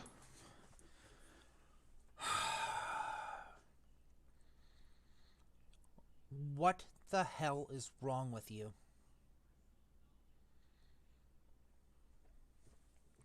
I just watched a friend die. Oh. I couldn't do anything. Okay. He stops for a moment and you see him rubbing his temples. He's like, alright. Provided it hasn't been too long, you say you have a friend who might be able to help. They a healer? Yeah. Yes. Are they close by? I point to my motorcycle. On that, yes. Get back here in 5-10 minutes. Do you have room for 3 of us? Is Lobelia a gnome? Or not Lobelia, Yuki. What is Yuki again? I'm a furball. I won't even fit on it if it was just me. She's huge, so shit. I'm talking about taking the body with us. We're going to have a limp passenger for a little bit. Yeah, totally. He just kind of looks at a couple of guys standing over the edge. Grab your device, I guess, your thing. I pick up the dwarf, have him over my shoulder, and I said, alright, let's go. The human hops onto the bike and back you, pinning the dwarf between the two of you in order to stabilize as much as possible. Not the most preferred method of, moving a body, but for the moment it'll work. And you take off in a few moments later. Outside of the tavern, you guys hear Vincent's motorcycle rolling up. And you see 3 people on the bike. One of them's not moving. I look right at Yuki and I say, "So, I might have accidentally killed someone. I need your help." What the hell did you do? And as soon as I find it, I'll cast the spell.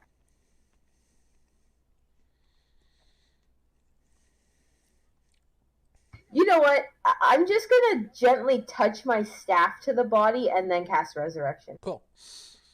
Your staff lights up. Energy. You can feel the energy flowing through your staff. Give me 1 second. For no more than a century, huh? I don't think it's been quite that long. I Nope. think we might be kind of pushing it for that. Remove disease, cures the like, blah, blah, blah. All mortar runes. Restores missing body parts. That restore that tooth. Hang on.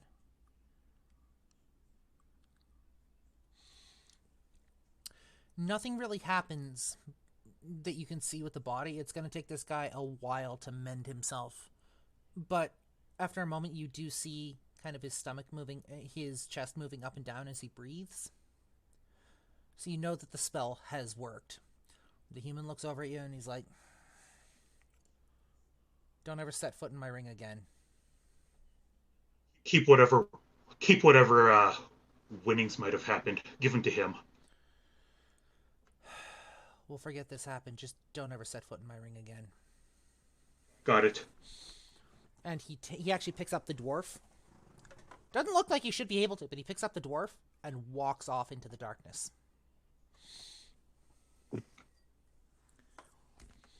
So, we're going to cut back to Yuki and crew, now that Vincent's beat somebody to a bloody fucking pulp. Mm-hmm. So, just before Vincent shows up, you guys were attempting to open the black butterfly, yeah? You pulled the coin out and it literally disintegrated in your hand. Crumbled into dust. Yep, not happy about that. Does this mean we can't go back home? Really hope that's not what it means.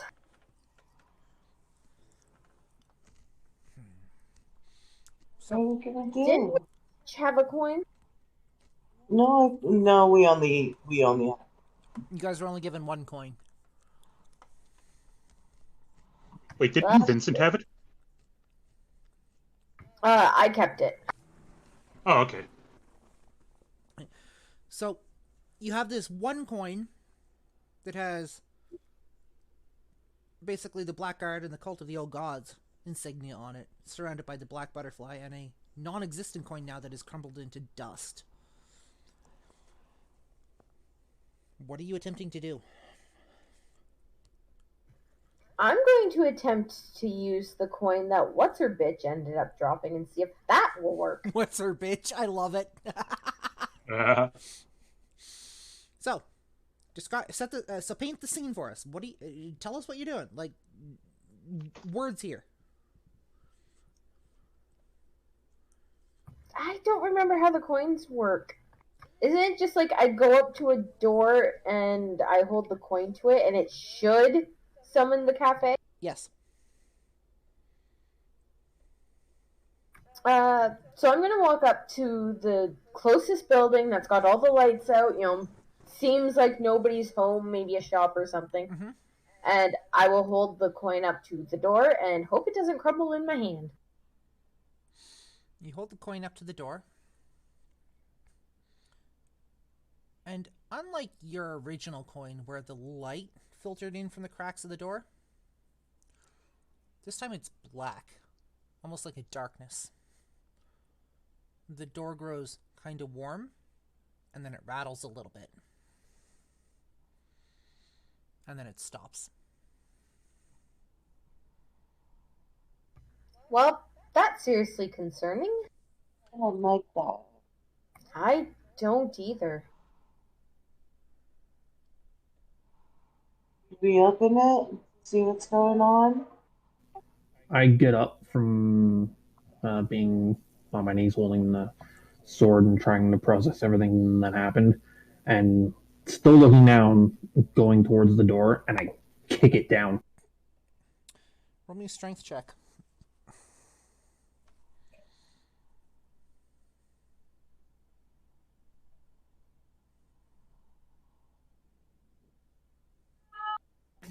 $18. 18? You manage to kick the door down. The door actually falls open inside of what used to be the tavern. As you look in through the door, it now looks more like a guardhouse than anything else. There are no tables, there's no fireplace, there's no counter. There doesn't seem to be anybody in this room, but the entire interior of it has changed. Hello? Anybody here? Identify yourself. You hear a fairly familiar voice speak up. It's Yuki. Do not know the name. Identify yourself. Isn't this the Black Butterfly Cafe? Or was?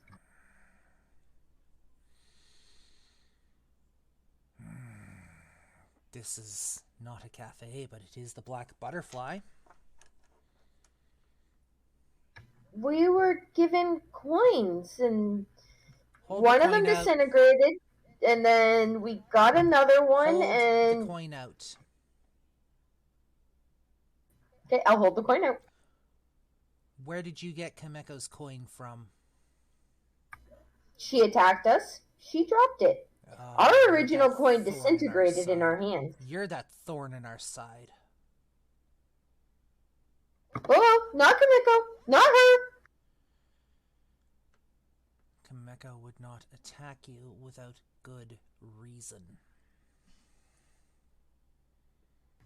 We kind of stopped her from brainwashing an entire town. She's probably still got a grudge about that. You dare defy the Black Guard?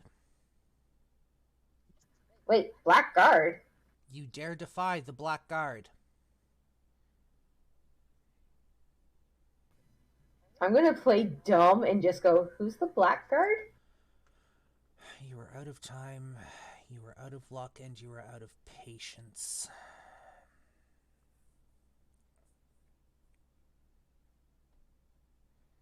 Sorry, I am out of patience. Can I make a perception check to see if I can spot anything like cameras or speakers or anything like that? Sure, roll it.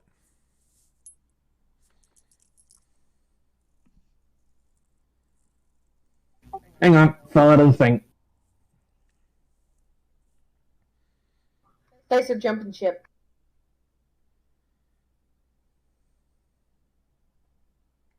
$15. With 15, you don't happen to notice anything.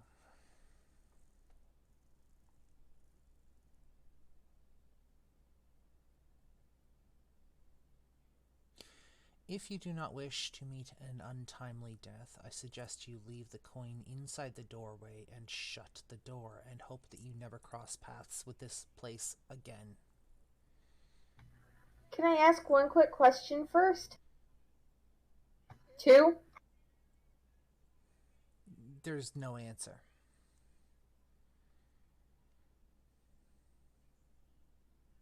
Well, if Blazewing is here, is there any chance you could tell me why my coin disintegrated? You ally with that traitor?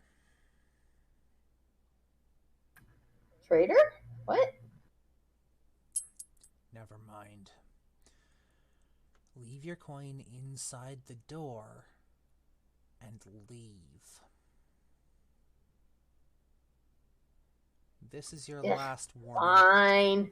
I'll just put the coin inside. Like, actually, you know what? Out of frustration, I am going to whip that coin across the room as far as I can throw it, and I'll slam the door closed. The moment you slam the door shut, it literally bursts into flame. Just the door, or do I have to put out a fire on this random shop? Just the door. Cool. cool. I didn't just burn down half the city. And it's a moment later you both see and hear Vincent rolling down the road.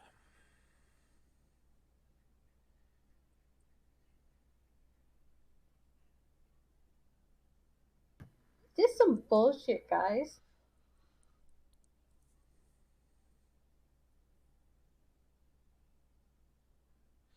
So, would you guys prefer to continue from here, or would you prefer to break and call it a day?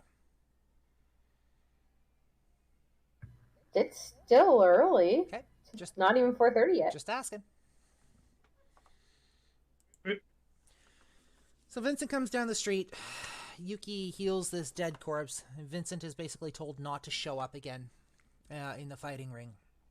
But you're all now standing there once again in front of the tavern.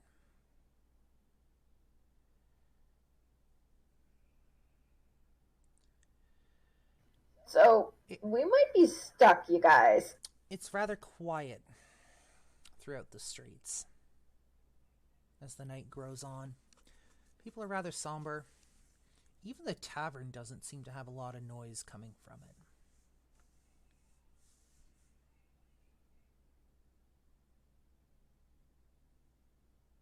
It's nighttime, yeah? It is nighttime, yes. Fully nighttime at this point.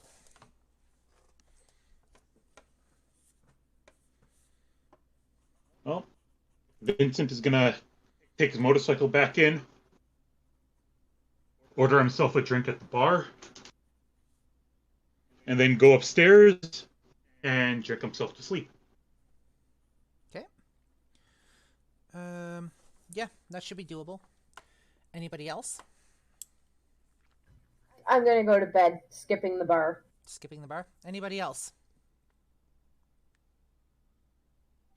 I've got my sword back in its scabbard now. I'm going over to the bar, getting a drink because elves don't sleep, and just sit at the bar and just drink everything away.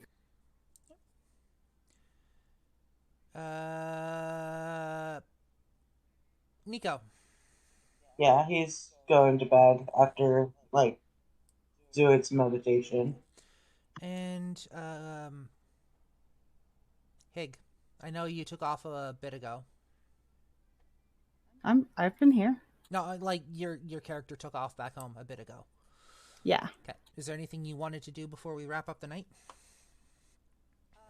She was going to try to see if she had anything in her books and things lying around about whatever that dragon lady could be and what would be the best thing to kill it. Roll me a history check. Or an insight check, your choice.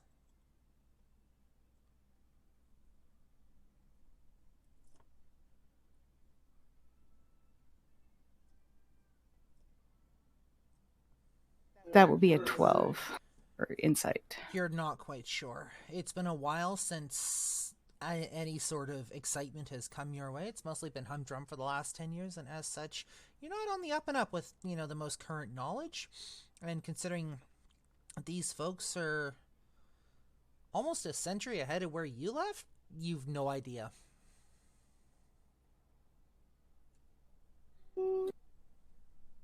She's gonna just, I guess in that case, she's gonna just lick her runes for a bit and tell her.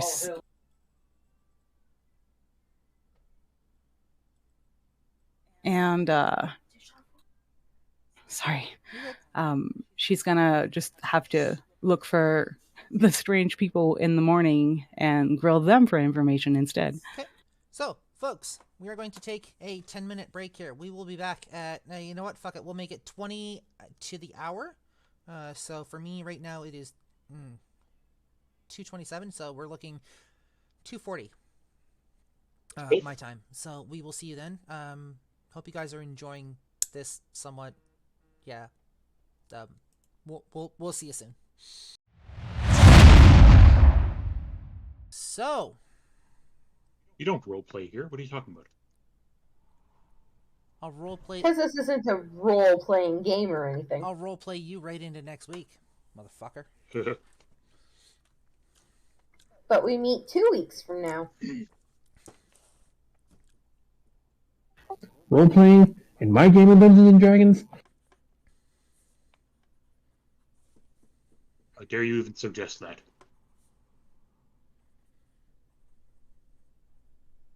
Second.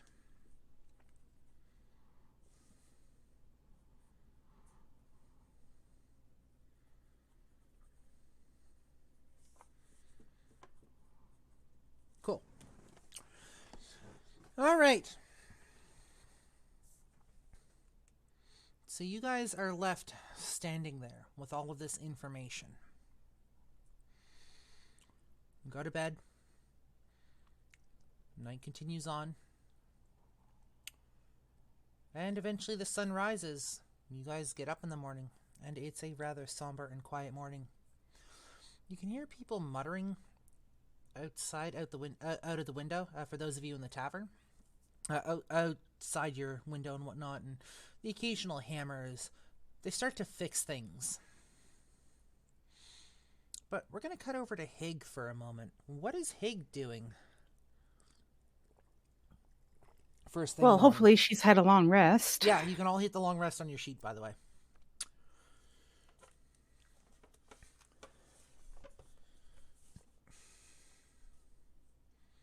Yay. Yay. So she's going to basically grab a lot of her things, or as many things, like as much as she thinks she's going to need that day. Leave. I can't remember what his name is. Oh no. Your shopmate, your apprentice, walks in just as you're kind of looking around the shop. Is everything okay? I wouldn't exactly say that. What happened? Who pissed in your cornflakes? Some big dragon bitch. You going off on an adventure? I think I am. Do you need me to watch the shop for you? I do. Only because it's you know that, right? Well, yeah, and I'm only leaving the shop to you because it's you. I'll try not to burn it down while you're gone. Don't die and come back alive, you hear? Wouldn't even think about it. Have fun. Thanks. Do try to not, blow anything up or anything. Again, I'll try not to burn the shop down. It's like, I swear to God, it's like you don't fucking trust me.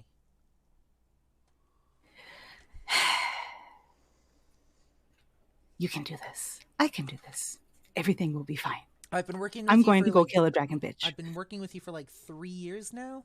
I think we have some kind of, at least somewhat trust. Just come back alive. Yeah. You're a good dwarf, as far as dwarves go. So. Don't overcharge anyone. Unless they deserve it. And then feel free. Wouldn't dream of it. And she's just going to close the door and go. Okay. So, you mosey off. Where are you headed? She's going to assume that they're probably still at the tavern. And if they're not, then she's hoping that she'll be able to glean where to from there from other people. You eventually make your way down the street to the Cow and Grape. You see, as you walk in, you see people kind of cleaning up the debris from last night. Every once in a while, you see somebody kind of hammering at a building, putting up new wood, or fixing the buildings that were torched last night.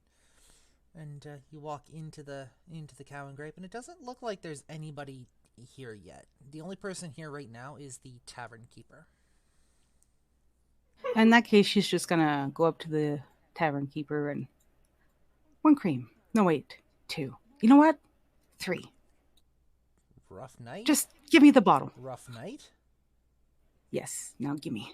Do you want any flavoring in it? No, just straight.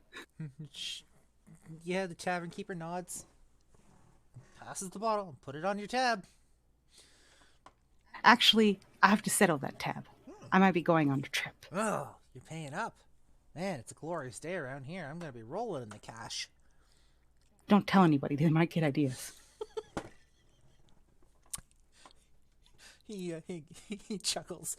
We'll deal with that when you're ready to head out. Awesome. Have the strange folk come downstairs yet? Oh, you're heading off with them. Possibly. No, I think they're still upstairs. Well, good. I didn't miss them. You stick around here. They'll be here. And we're going to cut to the rest of the party as you guys are waking up first thing in the morning. What are you doing? Just as Hig is told, just wait here, they'll be down. You hear from Vincent's room, just a fuck's sake! And he'll kind of get up, splitting headache, wander his way down. Yep. You see Hig kind of sitting at the bar. Big bottle, a bit of a bottle of cream in front of her. Not an overly big bottle for you. Mm-hmm. For her, it looks massive. Vincent kind of nods, gives a wave, then goes over to the bar and he says, "Shot of whiskey and then a big jug of water." You looking for hangover cure?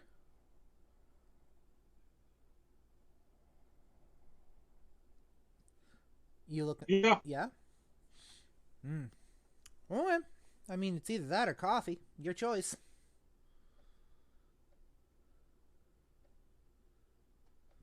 Water works better. All right.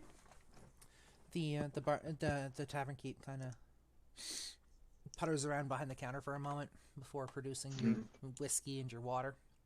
What are the rest of you up to? Well, since Vincent gave me a rather rude awakening, but I'm just going to throw a pillow at the door as it closes while he's walking out it. I'm going to grumble and roll over and be like, "Fuck you, I don't want to get up yet." I'll get up, do the usual daily prayers and bathroom stuff, and then go find breakfast. Yeah, so it takes you about an hour. Hour to an hour and a half. And when I get downstairs, I'm booping Vincent on the top of the head with my staff and calling him an asshole. Ilardis? I've still been sitting at the bar the entire night drinking with Kiba sound asleep beside me. Because remember, elves don't sleep. Roll me a Constitution saving throw, please. Would you like me to do that at disadvantage to make it funny? Yes.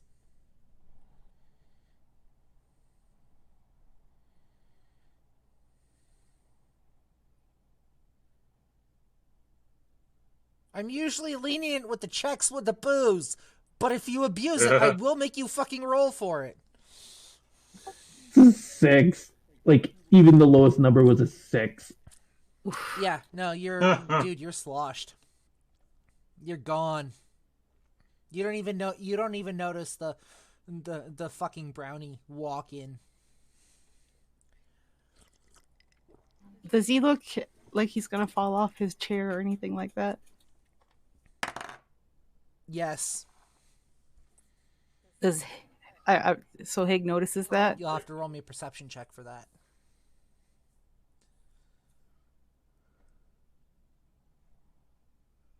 That would be a 20. Yes. So can we agree that for the next little bit, Raizo has to slur his speech every time he talks? Sure, I like that. Let's go with that. She's going to make him a little seatbelt, basically. Out of what? Well, she's going to start digging through her bag. Goddamn fix-it, weirdos. Alright, so you're working on fashioning him a seatbelt. Nico. More like a harness. Just, even if it's just a piece. Yeah, just, she's going to take some rope and just go over there and tie him to his chair, basically. Okay. Nico. He's doing his morning meditations, morning, practice with his quarter staff before morning bathroom stuff before heading downstairs. Just very loudly. Very. and Alardis is here. He's like, "Good morning." What? Okay. Blah, blah, blah. Oh my god. Alright, so not long after you guys are all gathered downstairs in your various spots, there's not really anybody else. You guys pretty much have the have this entire level to yourself. To do with as you wish. And eventually you all have food in front of you. Yeah, drink in front of you. And you all come together, gathered around a single table, I suppose. As you are trying to figure out what to do next. Hig, as soon as everybody's like as soon as she's done like her food and stuff like that, she's just going to literally get up on the table. Okay. Little fists on her sides. Okay. I know tall people can be weird, but last night, who was that bitch? And tell me how to kill her. Okay, so her name's Kimiko. We don't know how to kill her. This is like our second time trying and utterly failing. But she got away from us the first time. She took over a good chunk of this town, brainwashed everybody, and was controlling them. And we tried to stop her, and she got away. I have no idea how the fuck she's back here in the past with us. This was like 2,000 years ago. In the future. Okay, we're from... Little Brownie is going to look at you all like, yes, I know that part, remember?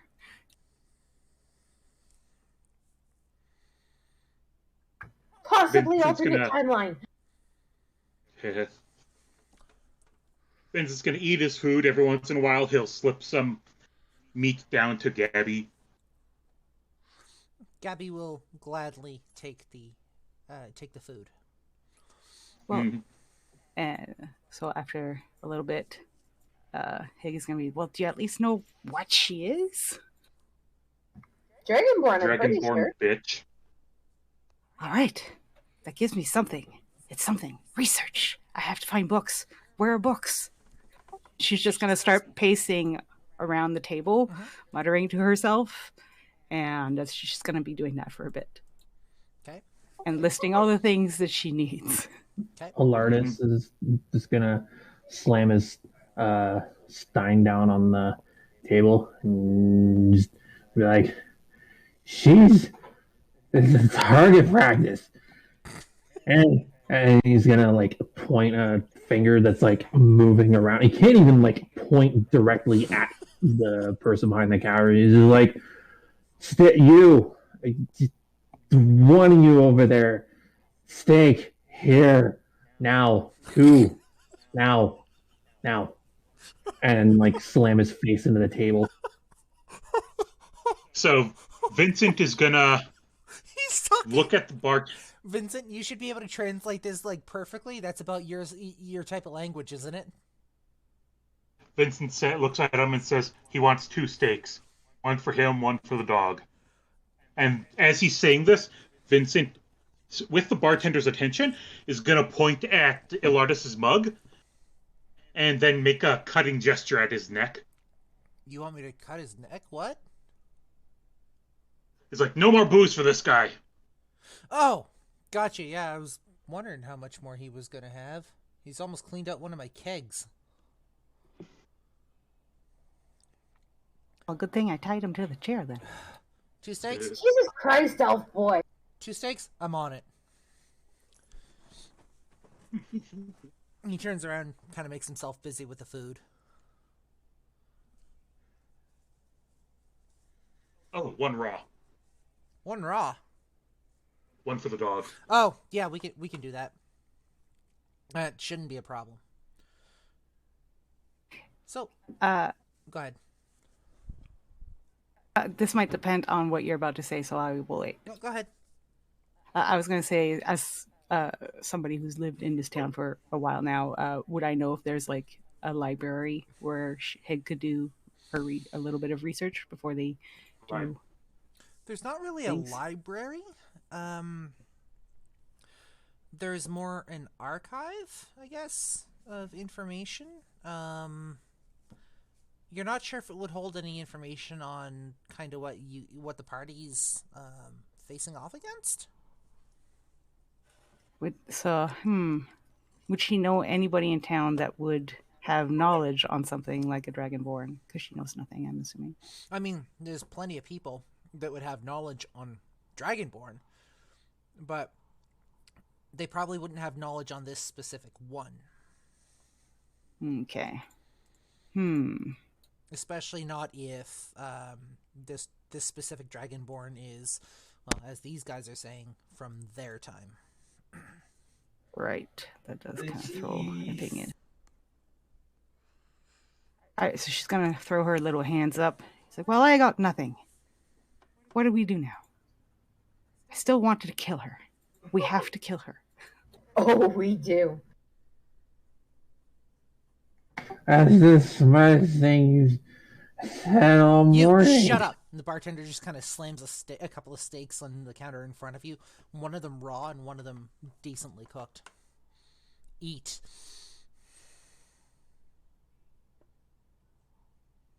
Fine, Mom.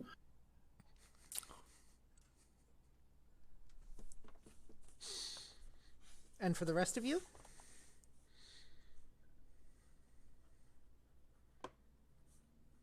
Do you have any vegetarian meals? Yeah, so he's put basically a bunch of food in front of all of you, in front of the rest of you, including vegetarian dish for the Firbolg. Thank you.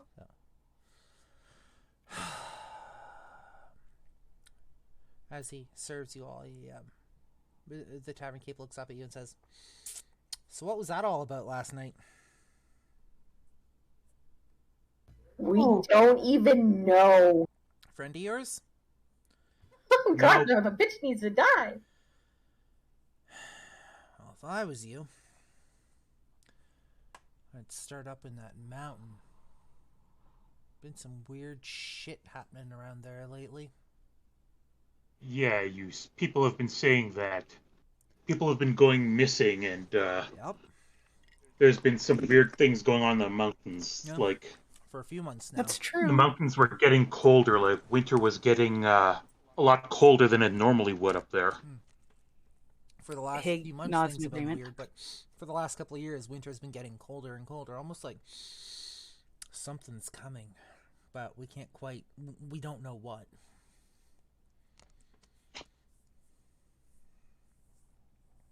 Right, like they're freezing over or something. So somebody, and he kind of looks at the guy who's talking to the group.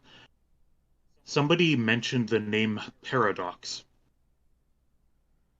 Paradox. Does that mean anything to you? Paradox. Let me think for a minute. And he looks at Nico's character. What was the name again? Hig. Hig, that's right.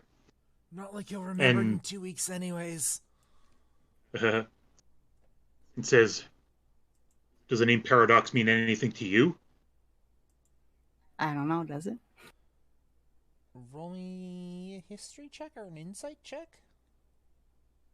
While this is going on, Alarius is like, I'm gonna eat half the steak, and with a half full amount of food, he's gonna throw his hand up and be like, "To the mountains!" And then, like, as soon as he gets up, he doesn't realize that he's essentially tied to the chair, so the chair tries to come up with him, but he's so hammered he just falls over to the floor. Mm-hmm. Vincent looks at him and says, "Not yet. Just lie there for a bit, okay?" Hig's just gonna shrug and look at him and be like, sorry guys, I tried.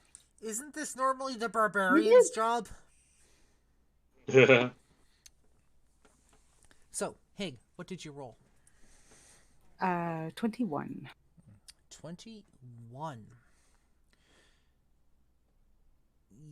You haven't really heard what it is? You know that it's it's an artifact or something, but you don't know much more than that. The tavern keeper looks at you and says, "Have you tried the archives?" So first of all, do you know what this dragonborn wants?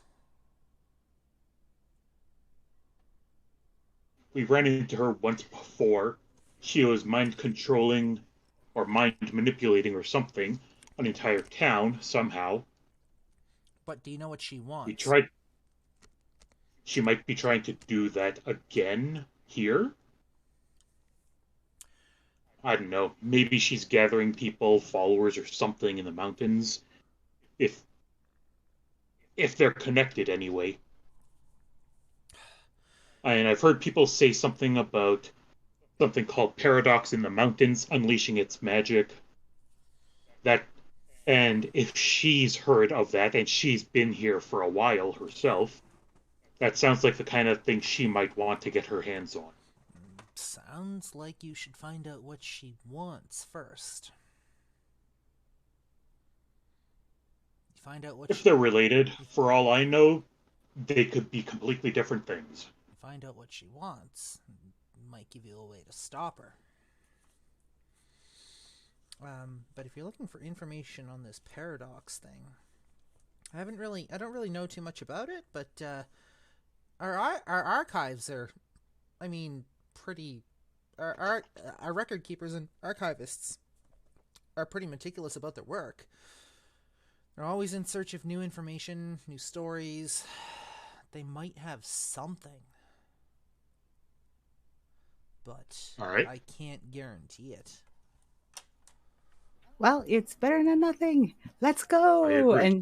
And Hig is going to point towards the door to go outside of the building. I'm going to look at Nico and be like, all right, nerd, let's go.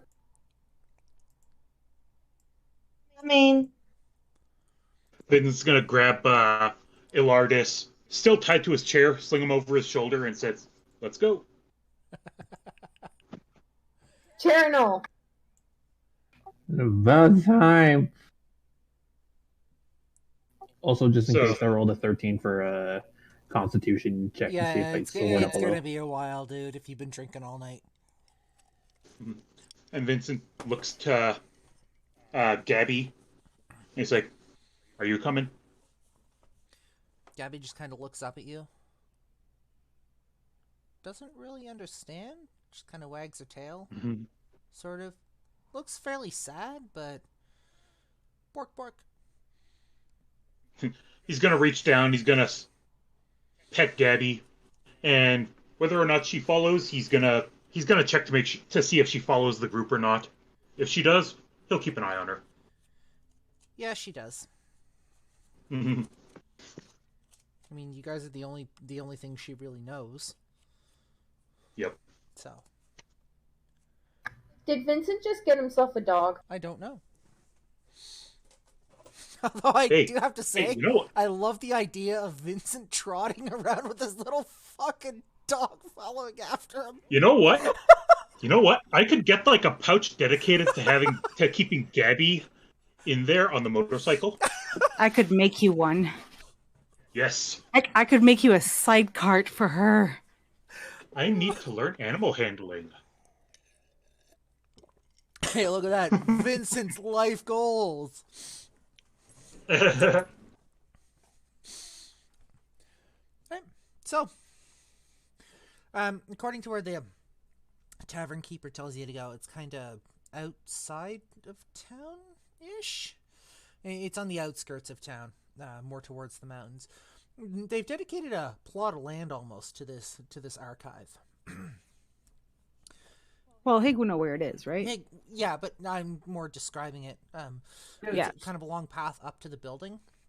Not really horse-drawn carriages allowed up there or anything like that. The grounds are expansive for this place. It's like they've poured a lot of money, time, energy, and resources into this place to make sure that they have everything that they need. They've got space to run around if they want. They've got basically everything there that they'll need. To the point where there's even like a barn or two out back. This archive is like totally self-sufficient.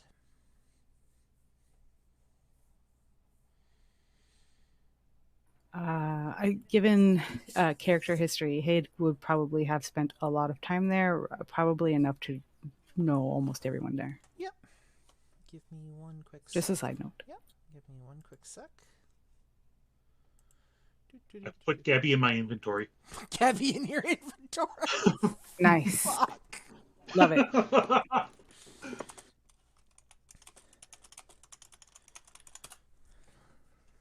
As you walk up to this archive,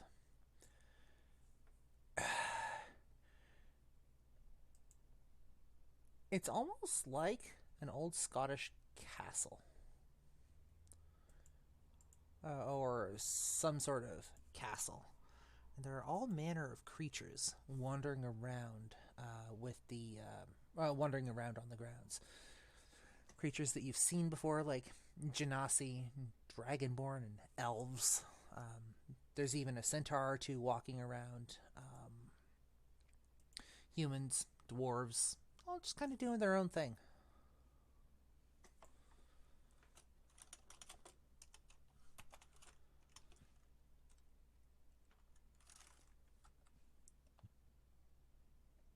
Eh? So, by the way, what color scales did Kamiko have? She has red. Red scales, all right.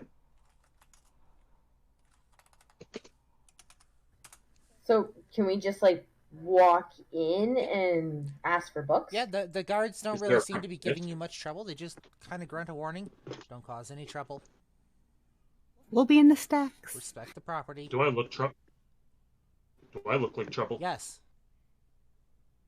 Nico And he immediately runs kinda in. Sorry, one at a time. Kind of nods to the guard. Sorry. Vincent nods to the guard and says, "Good eye." Come on, would it somebody with a little dog like this cute little thing, and I'm going to gesture to Gabby, be a troublemaker? Yes. Nico, you were saying? He immediately runs in and just like starts picking books. As you walk into the front door, a couple of people dressed in gray robes actually meet you. Newcomers. Oh, hi, Hig, says one of them, and you recognize this as you recognize one of them with the name of Lily Dale.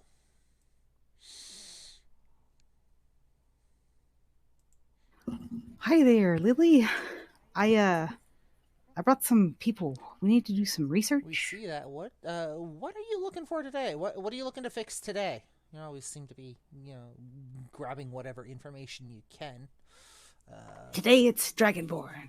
I need everything you have. And some Dragonborn? relic thingy called Paradox. And at that, she just stops and she stares. What do you want with Paradox? I don't want anything with it. It's some Dragonborn bitch who does. And she killed one of their friends and made a big mess in town, and I just want her to die. So you want to. It's not a matter of you wanting to, of you having broken the Dragonborn. You want to break the Dragonborn. Sure, we'll go with that. We really want to break the dragon. We're going to have to get permission to let you gather any information on Paradox, because that is unfortunately not something that we allow out in the general public's eyes. But as for the Dragonborn, 3 floors down, and I think it's first room on the right?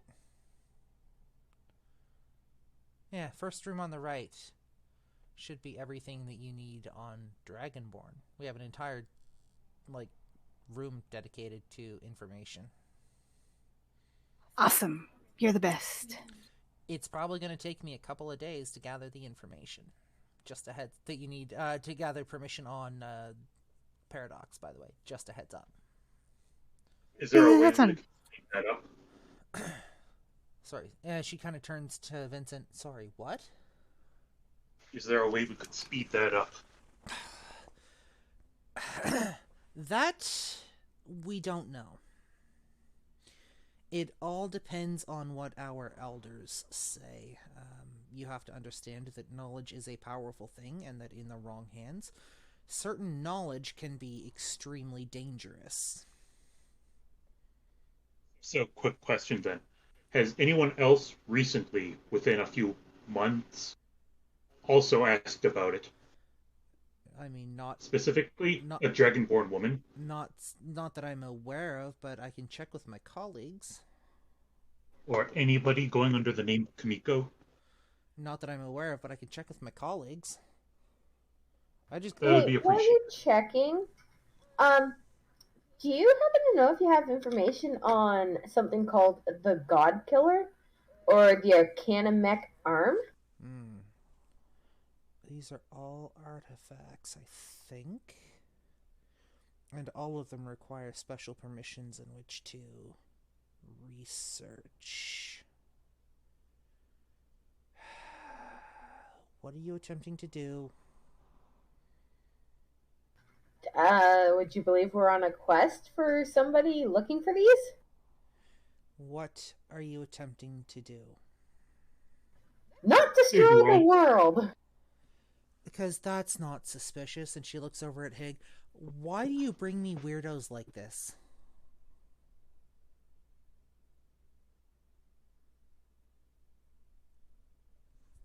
No, seriously, we're trying not to destroy the world. We need them to save it. Yeah, you should have said Yada yada save, prophecies. not yeah. My face is a weirdo. Ignore him.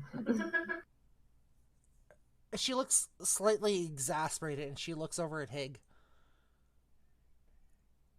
And you just see her, like, not quite sure what to say. What? Hig, what are you doing?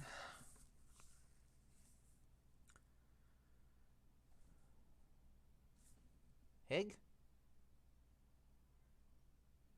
Sorry, I have multiple people talking to me. So you can just see her, like, not looking over at you and not quite sure what to say. Hig, what are you doing? You see her, the exasperated look on her face. I told you, I'm trying to kill the dragon lady that almost killed me. And not according to And their friend. Not according to these guys. It's two separate but possibly intertwined missions. And we found out this guy's trauma response is alcohol. So just ignore him. Speaking of, I rolled a 17 on Constitution to try and sober up. Not quite. It's gonna be a while, dude. If you've been drinking all night, it's gonna be a while.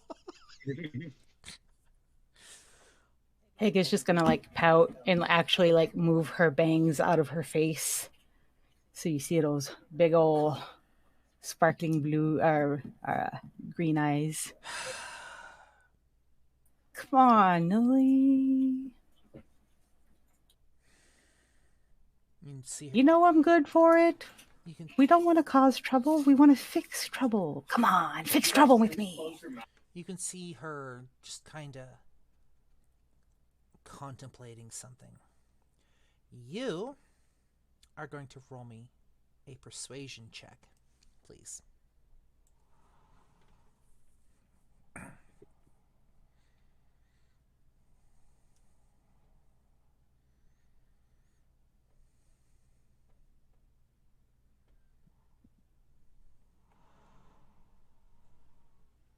Sorry, did I miss something? You're going to roll me a persuasion check.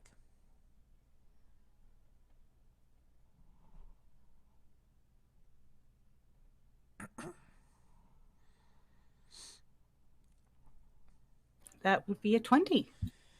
Oh, no, wait, I rolled perception. Hold on.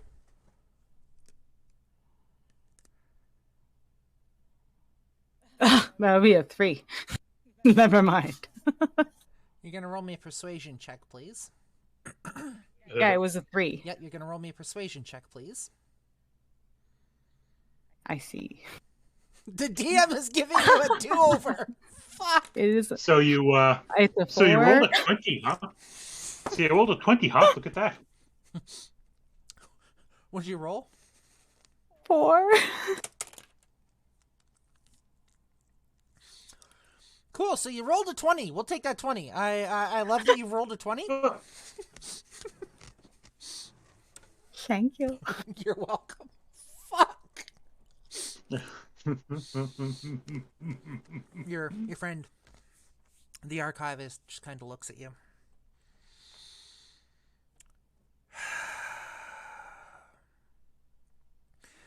You wish to speak to the elders? Yeah, sure.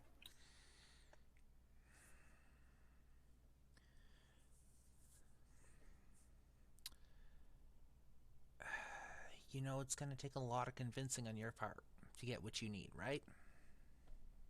Yeah, but you know me. I'm a dedicated pain in the ass. I'm just gonna whisper to Vincent and be like, "Ooh, I like her."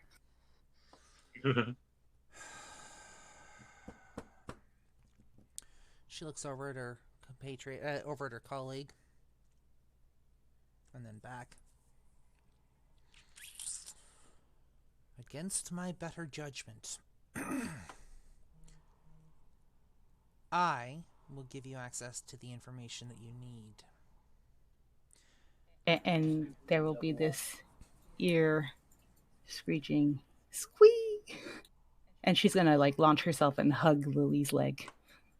I need to impress upon you that I don't do this for just anyone. Yeah, I know, you're the best. I love you. And I also need to impress that should you misuse this information, I am forfeit. Oh, come on. You know me better than that. I got you. It will be all right. And we'll keep this between us. Just Of course. be respectful and put the books back where you found them so people don't know that you're down there. Well, And then have I ever heard a book? And then she looks over at her colleague, Kevin, you didn't see anything. And Kevin never sees anything. And if I find you right, blabbing Kevin? about this drunk in the bar, you're not going to be able to talk for a week. And Hig will smile really, really wide and show off all those, like, needle-sharp teeth that aren't as cute as the rest of her. Boy, it's a good thing Kevin's blind. So, Lily just kind of motions for you to follow her. She leads you down a couple of different hallways to the back of the building. Eventually, a rather less used portion of the building. Old, rickety stairs go down. You guys take them for a couple of different stories. And there's a few more hallways. Left, right, left, right.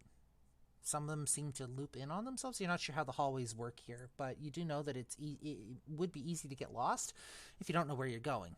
And eventually you come to an old mechanical lift. This lift is operated by a rope pulley system. Ilardis, roll me a Constitution saving throw, please.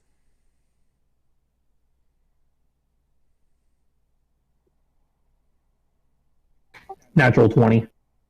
You're starting to sober up a little. Not much, but a little. You're still on the chair over. As you guys... You're still tied to the chair and slung over Vincent's shoulder, though. Uh-huh. You're still... you guys head down this lift with Lily. And it takes you probably a solid 15 minutes working at a decent speed to get where you need to be. And as you all pile off, she looks at you and says, "This is the only way in. This is the only way out." She moseys off down another hall. And down here, everything's changed. It's rock. It's cobblestone almost. And each one of these stones looks like it's been fashioned by hand. Or it's been molded by hand. There's a certain sheen to them. At the end of a very long hallway, there's a set of double doors. She throws them open. Inside is a giant antechamber with a single book sitting on a stone pedestal in the middle of the room, surrounded by what appears to be an energy field of some sort. She walks up to it, and she puts her hand out to it, and it fizzles for... It sparks for just a moment before the field itself lowers, and she pulls the book off the pedestal. This contains all of the information that we have on the archives, or in the archives on these artifacts. This book is ancient, and it is the only one of its kind. And if anything were to happen to it, there would be hell to pay. I, unfortunately, will not be able to leave this room while you are looking at it. But Sorry, you cut out that last I bit. will not. I, unfortunately, will not be able to leave this room while you are looking at it. But if you have parchment and paper, you are welcome to copy anything in the book. I will be the one to turn the pages for you. I'm gonna pull out my notebook and a pen and just be like, "We good?" With that, guys, that is unfortunately where we are going to cut session off for the day. Okay. Because I don't have anything further than this written yet. You are not prepared. What was that? You are not prepared. Not past this point, no. Yeah. But you didn't think we'd make it this far? I never know how far you guys are going to make it. She has spent the past 2 years, okay, probably about a year, putting off telling us anything about these books by going, I have to go. You're not allowed that information. All right, see ya. So, guys, for those of you that are joining us on the Twitch stream, I want to say thank you very much for joining us. Give me one sec. We're going to go find somebody to raid. Let's see who's online.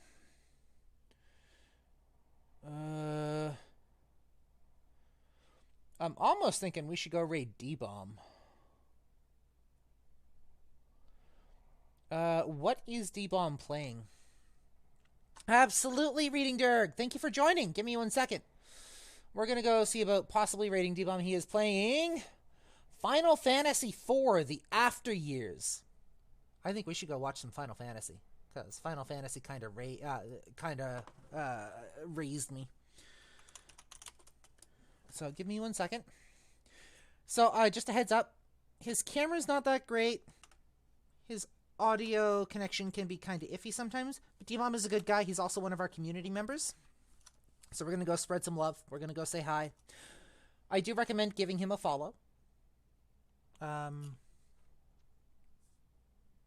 Yeah. Oh, no, it looks like he is playing... Sorry. It looks like he is playing, the fuck, what's that game?